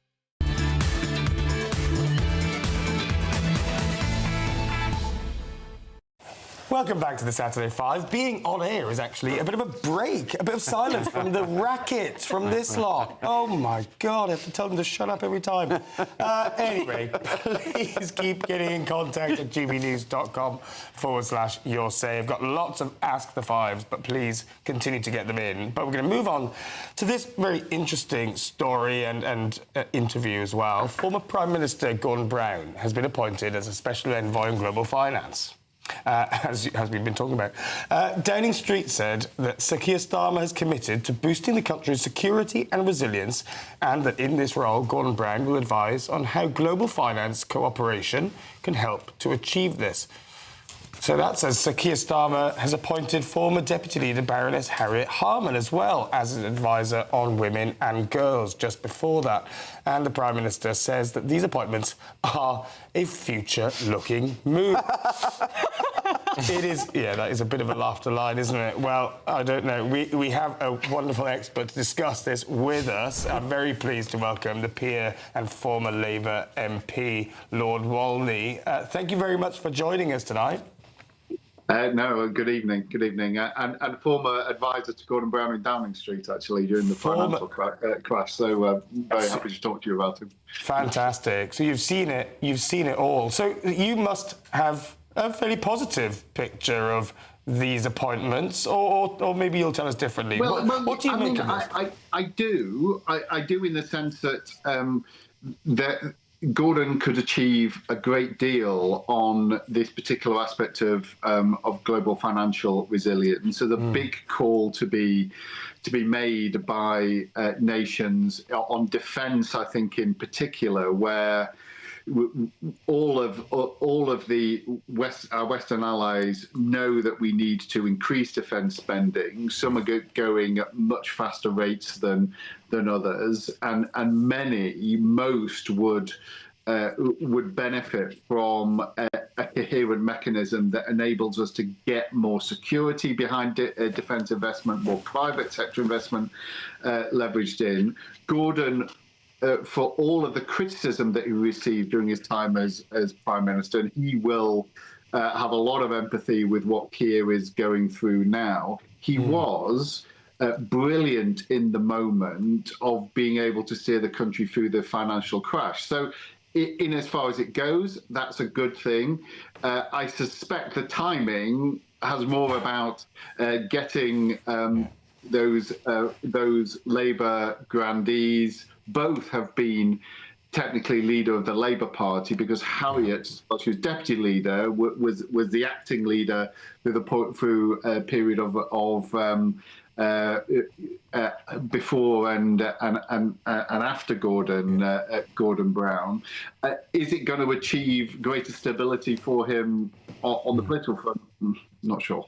Yeah, let's get to that question shortly. But can I ask you specifics, first of all, on this? What levers are available to Gordon Brown and Keir Starmer in this new role? Obviously, there's the newly released Ukraine loan by the European Union, and also asks for us to pay in to some of the joint schemes that the European Union and others have to support the defence industry and support greater defence loans. Is that only what this role will be focused on, or what other things could Gordon Brown be looking at in his new scoped role?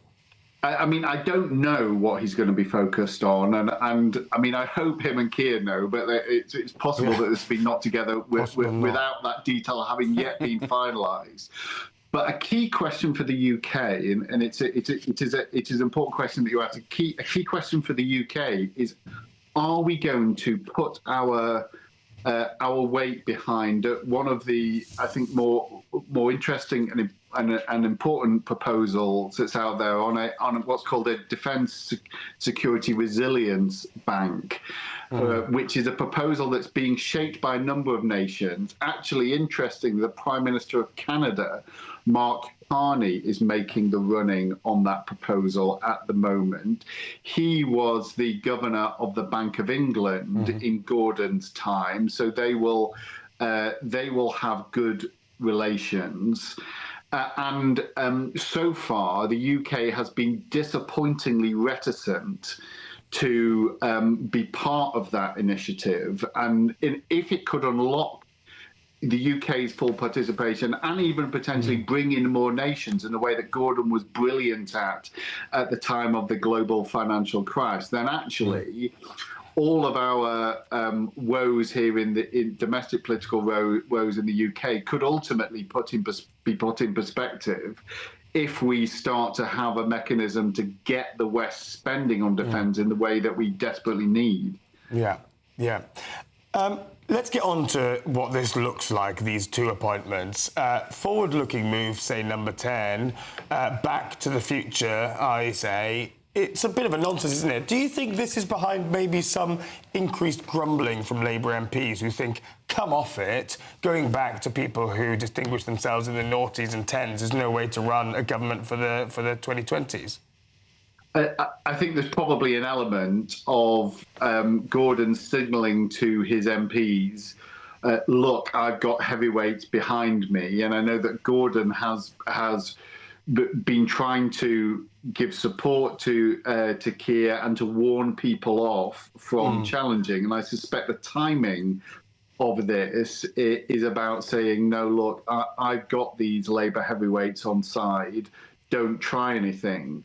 Now, I understand that they're in survival mode. I have been in that bunker in Downing Street when the walls seemed to be closing in on Gordon, and he was a brilliant tactical political operator. He knew the Labour Party back to front. Yeah. He survived and went on to lose a general election. Actually, his position, looking back then, his standing with the country was so much better than Keir Starmer's is right now. And yes, I think probably Keir can mount an operation to save himself within the Labour Party, because that is basically how the Labour Party tends to operate. It has never successfully removed a leader like that, certainly not one who's been Prime Minister. But I think the question that I really hope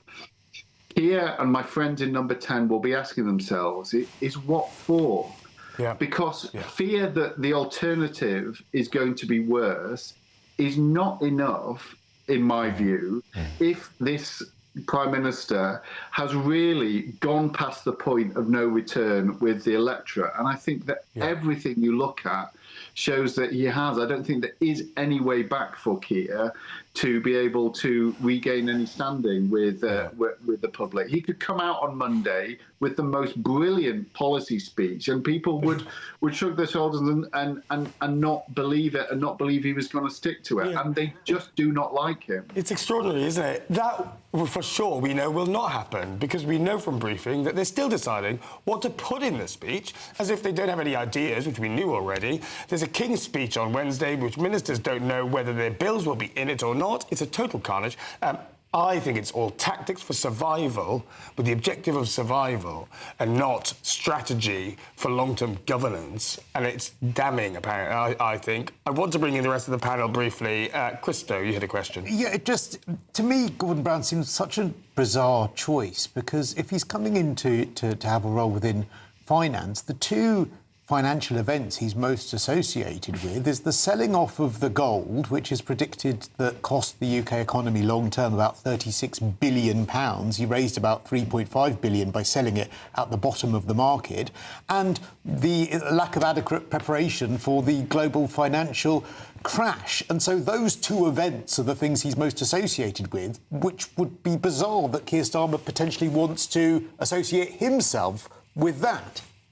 I think that's only true if you are part of a particular niche within British politics. I'm not saying that sentiment isn't there, but it is the attack line, has long been the attack line of a particular strand of right-wing opinion. And actually, I think that the public didn't take to Gordon as Prime Minister, but actually, as Chancellor, he won.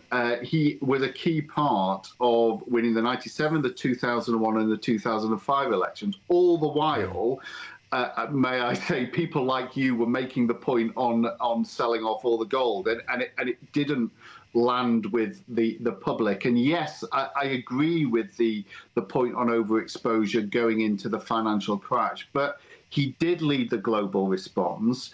With a country would have been worse off with, I think, most other people who could have been leading at the time, because of none of the rest of them would have had that financial knowledge, that leadership to take us through. So I think the bigger problem, if people notice this at all, will just be, hang on a minute, we already had you as Prime Minister. What is this about? I don't think it's going to help him politically.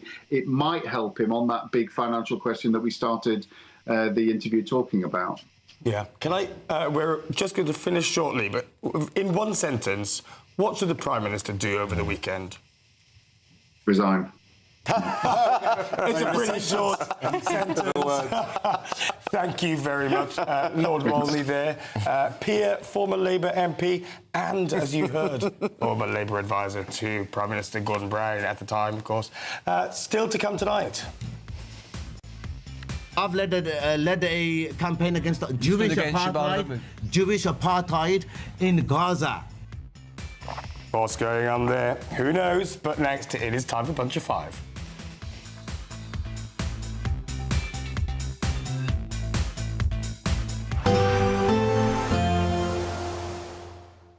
Can't wait to get in that sea. Lovely and warm. Just like the feeling of having great travel insurance. All Clear Travel Insurance sponsors GB News travel destinations forecast.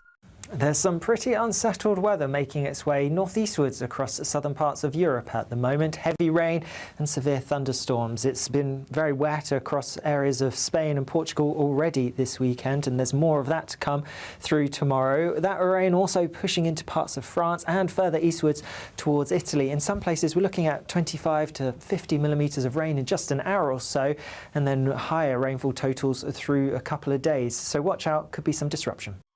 All Clear Travel Insurance sponsors GB News travel destinations forecast. Hello there, good evening. Welcome to your GB News weather update from the Met Office. Any rain or showers largely easing away this evening, leaving plenty of clear skies across the north, so soon turning rather cold here with a patchy frost in places.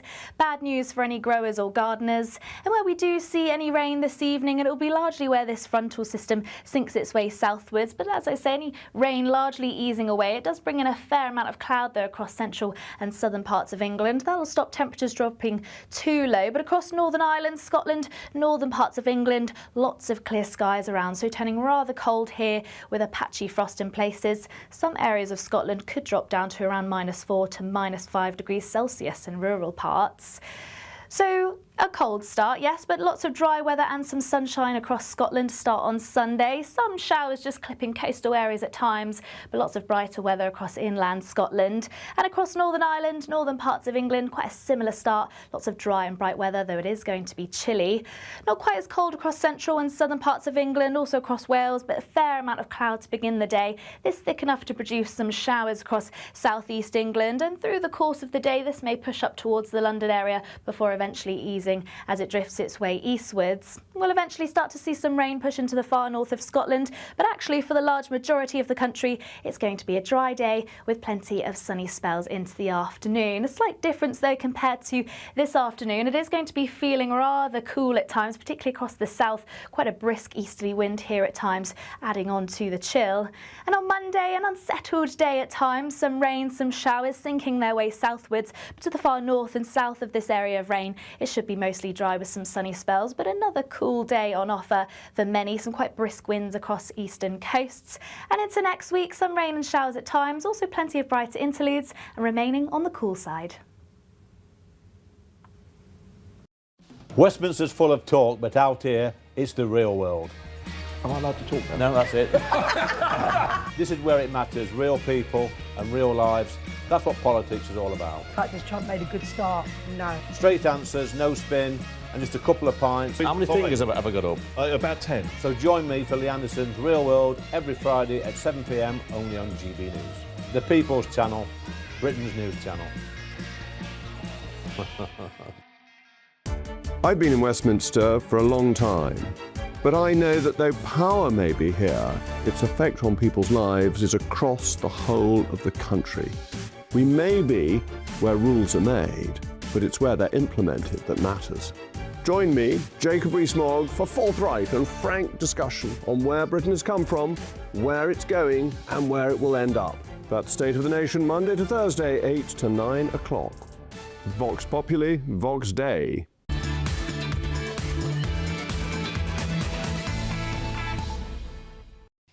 Welcome back to the Saturday 5. Please keep getting in contact at gbnews.com/your say. Gareth Barnes asked, did Kai travel in the back of a motorbike?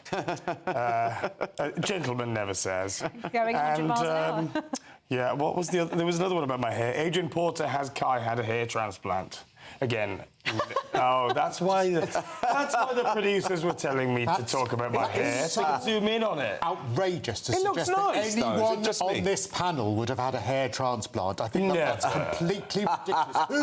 Who would degrade themselves that way as to have a hair transplant and then go on national television? That would be outrageous indeed. And that person, if anybody were to do that, they should be struck off and never see broadcast television ever again. No, I haven't had a hair transplant on my head, at least. Please keep getting in contact. Get your questions. We'll need to crash that with it. Did you like that one?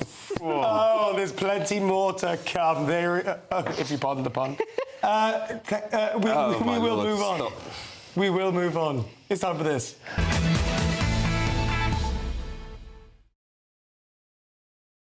It is indeed Bunch of Five.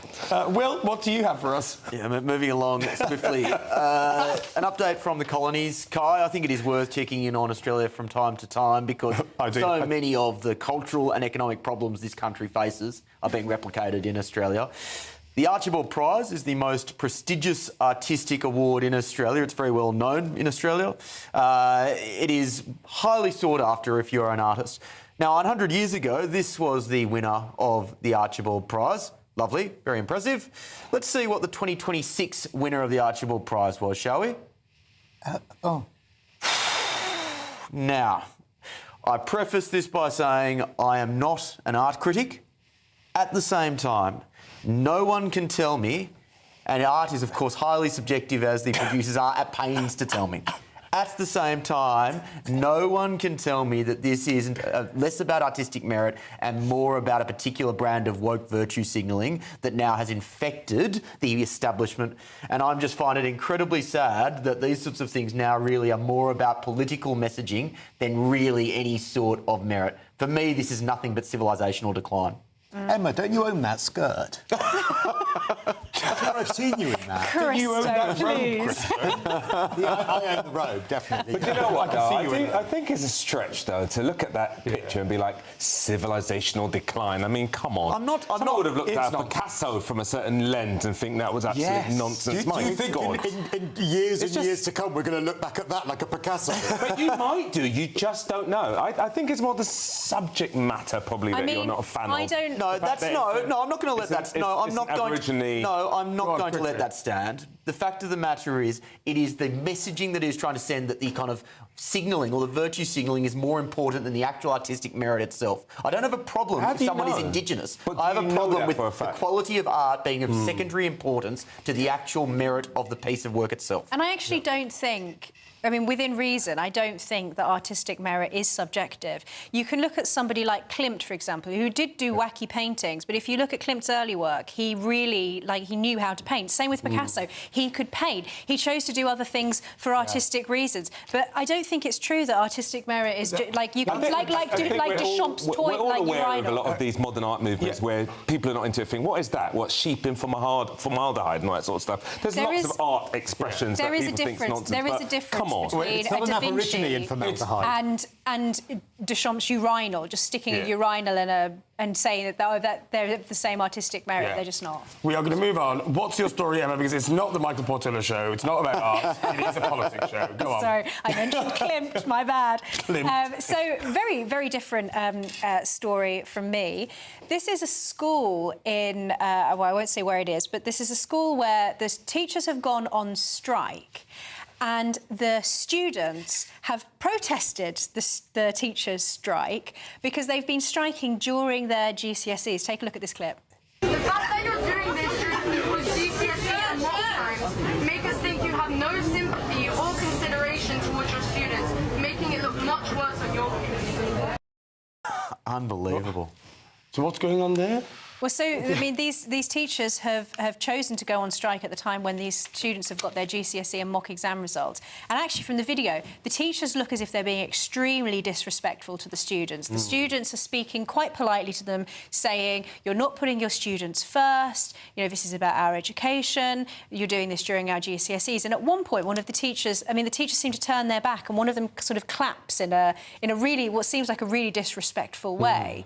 And I don't think that they should be allowed to go on strike during students' exams like this. And actually, Suella Braverman came out and said that under reform, that they would be sacked for this. Good on those students for telling the teachers to get back to work. Yeah. Christo, what do you have for us? Well, you know, it's been a lot of doom and gloom lately, and obviously, you know, the economy not doing very well, none of the industry's growing. So I found an industry within the United Kingdom that is growing and has reached a milestone. Yes, really? It's small boat arrivals. We've now hit 200,000 since 2018. Hooray! No one else applauding? No?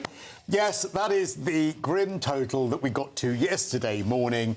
200,000 small boat arrivals since 2018. You can't put it all down to this government, but you can put a chunk of them down there. It was reached after 70 migrants were taken to border force processing at Dover Harbour. And one of them, I think, was even live streaming as they arrived as well. So there you go. Hurrah, we've found an industry that's growing. Yeah. I mean, look, obviously, we've talked about this already this week. I don't think we have, no. No. We did on Patrick Christie's show, yes. We have. Kia ora. It's... Time flies. Oh, yeah, I did do it with you. Yeah, I did. OK, fine. Oh, good. We're both... settled that. We're both losing our minds. That's the key takeaways. That assumes that you had one in the first place. Oh, well, I'll let that slide. Will, you didn't seem to cheer when I was doing the applause. It's one of the great policy disasters in modern history. I think it's incredibly depressing. We laugh so we may not cry, I suppose. I wanted it to be like on the beach. I wanted it to be like, you know, when there's the millionth customer at a supermarket where they've got like a display and someone in a bikini. Like, that's what I wanted. Unfortunately, there was nowhere nearby where we could buy party poppers to celebrate this important national moment. And not appropriate. I do think it's important to say that all happened underneath the Tories' leadership. Well, obviously not in the last 2 years, but the vast by and large. majority of that was, yes, exactly. Trey, do you have a more joyful story for us?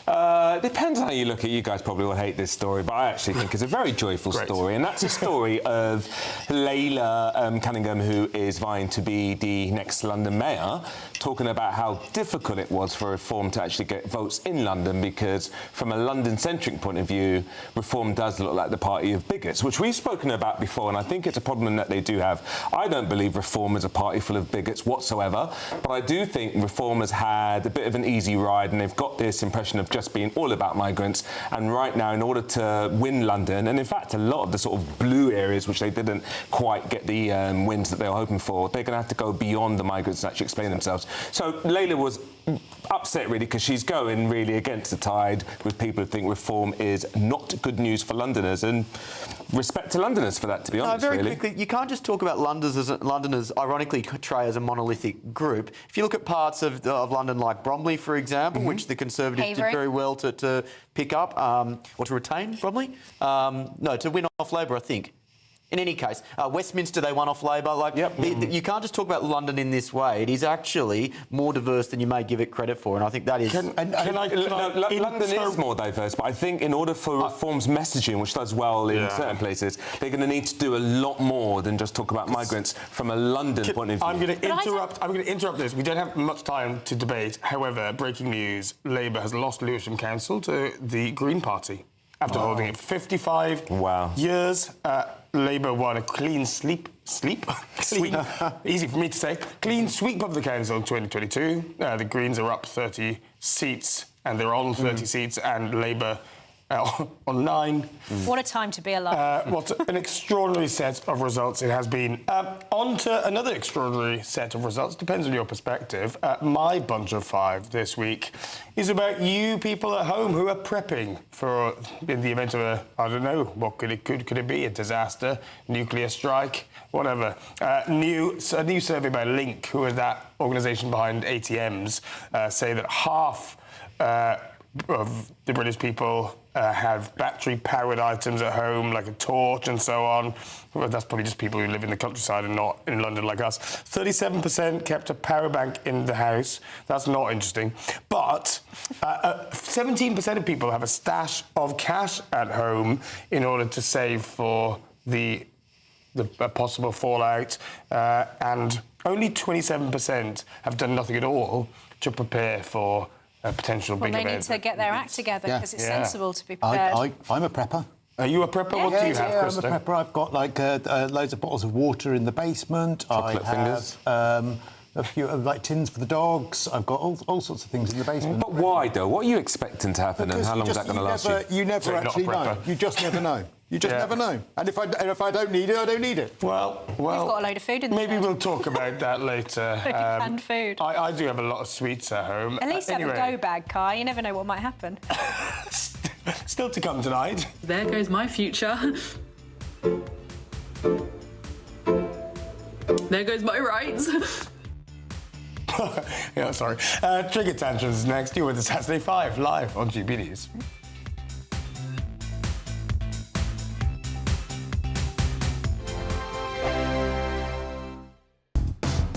Do you trust what you're being told? Good, because neither do I. Those are just facts. I'm Alex Armstrong, and on my show, we'll expose the spin. Well, I want to answer that because you didn't let me last time, because you always speak over me. The broken promises. To deny that is denying the truth. And the hypocrisy. Needs to stop. You think we can allow? Politics, policy, parliament. Nothing is off limits. No sugarcoating, no fear of offence, just the truth laid bare. Tune in every Saturday and Sunday at 9 p.m. for Alex Armstrong Tonight, only on GB News, Britain's news channel. This is GB News, Britain's news channel. Morris dancing, a centuries-old English tradition passed down through the generations. Decked in bells, ribbons and creative costumes, Morris dancers leap and twirl to the beat. During the Maybank holiday, the folk dancing is performed in towns and villages across the country. At Poole Village Hall in West Yorkshire, the Great Yorkshire Morris team are practising their steps. It's part of the thread of our culture. When I started in 1976, there were only about 3 Morris teams in the whole of Yorkshire. And we went to a village, the general reaction then was, oh, look at these funny men who were there. We want to keep the traditions alive. We enjoy the practice as much as dancing out. We do collect money and we've got to pay our expenses for the practice hall, but any of the surplus money goes to charities. Once rooted in ancient fertility rites, Morris dancing now brings people together in music, movement and community. There are more than 12,500 Morris dancers around Britain in single-sex and mixed sides, all keeping the genre going.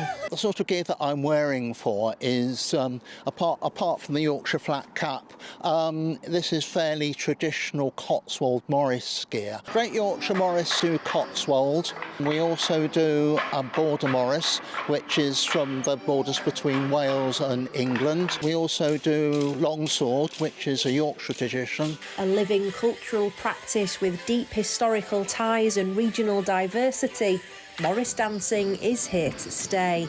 Anna Riley, GB News, Poole and Wharfdale. GB News, the People's Channel. As soon as it hits 11 and the headlines come in, Late Edition brings you the breaking news from all the front pages. because the news is going to happen. So get a head start today. Patrick Christie's Tonight, Late Edition. Alex Armstrong Tonight, Late Edition. From 11 o'clock every night. Only on GB News, the People's Channel, Britain's news channel.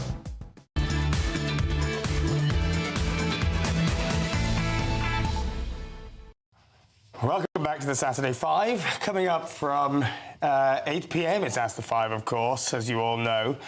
You've been getting in touch on that last story. Claire T says, if Miliband becomes PM, we should all be well prepared. We've already got a diesel generator ready for the blackouts. That is taking it to the next level. Very sensible lady. Yes, well, and Diane D, Vote Reform, another recognisable name. We see you every week. Thank you for watching. If you were born just after the war or early 50s, you tend to be a natural hoarder. I always have, and I love this use of the phrase, I always have a minimum of an heir and a spare. So essentially, for everything that you need, a torch, you have an heir and have a spare. Yeah, for household goods, I quite like it. Anyway, keep sending your questions in. You know where to find us, gbnews.com/your say. But now it's time for Trigger Tantrums. Will? Yeah, it's, as we've already mentioned, been a wonderful couple of days. If you are a sensible person on social media, let's have a look at some slightly less sensible people responding to Reform's win. There goes my future. There goes my rights. It's fine, didn't want them anyway.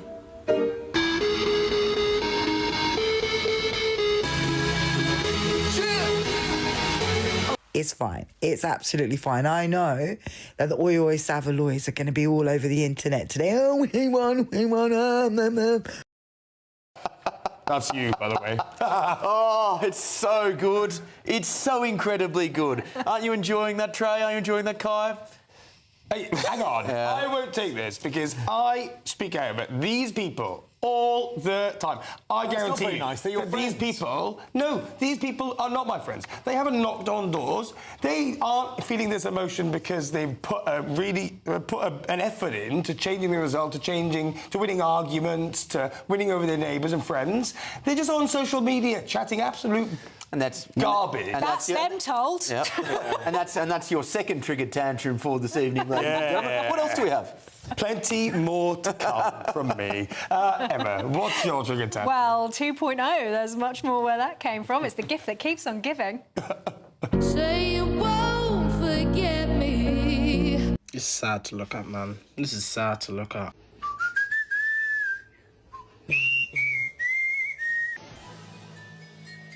Do you know you have 30 minutes?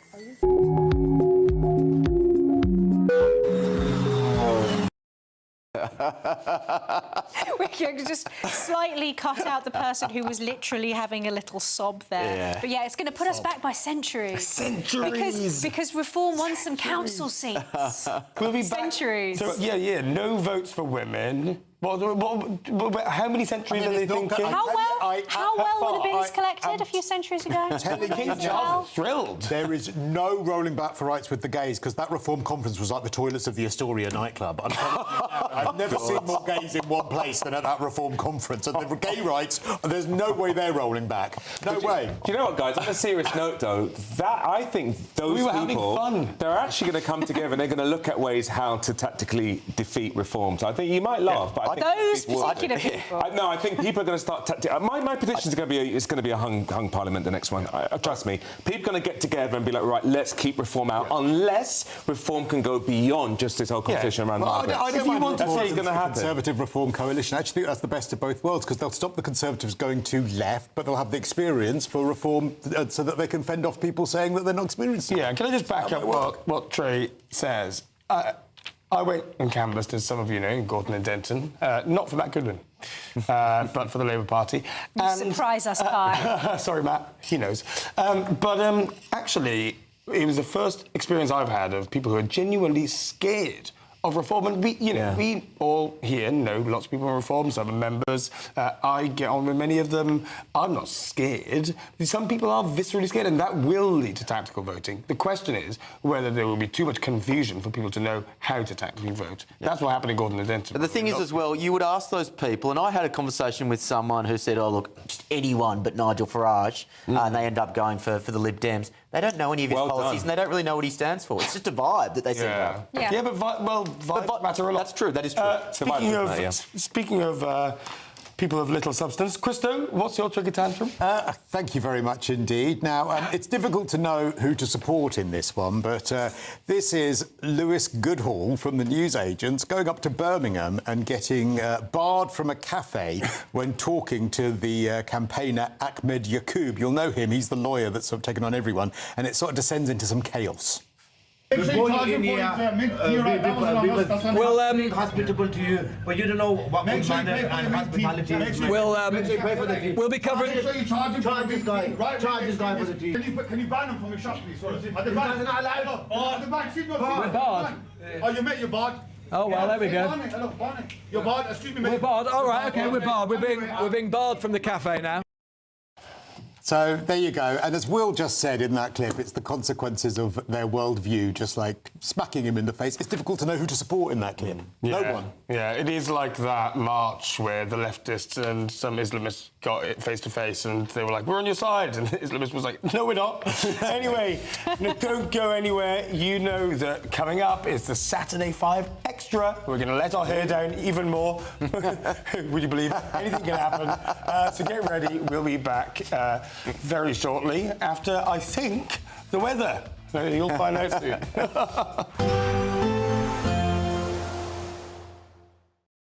Today, clouds overhead, total zen within.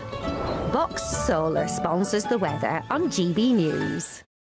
Hello there, good evening. Welcome to your GB News weather update from the Met Office. Any rain or showers largely easing away this evening, leaving plenty of clear skies across the north, so soon turning rather cold here with a patchy frost in places.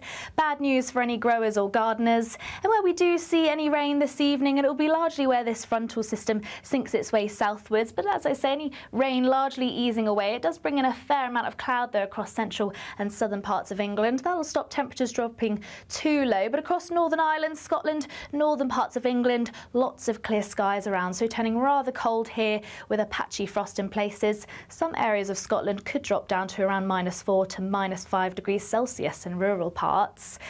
So a cold start, yes, but lots of dry weather and some sunshine across Scotland to start on Sunday. Some showers just clipping coastal areas at times, but lots of brighter weather across inland Scotland. And across Northern Ireland, northern parts of England, quite a similar start. Lots of dry and bright weather, though it is going to be chilly.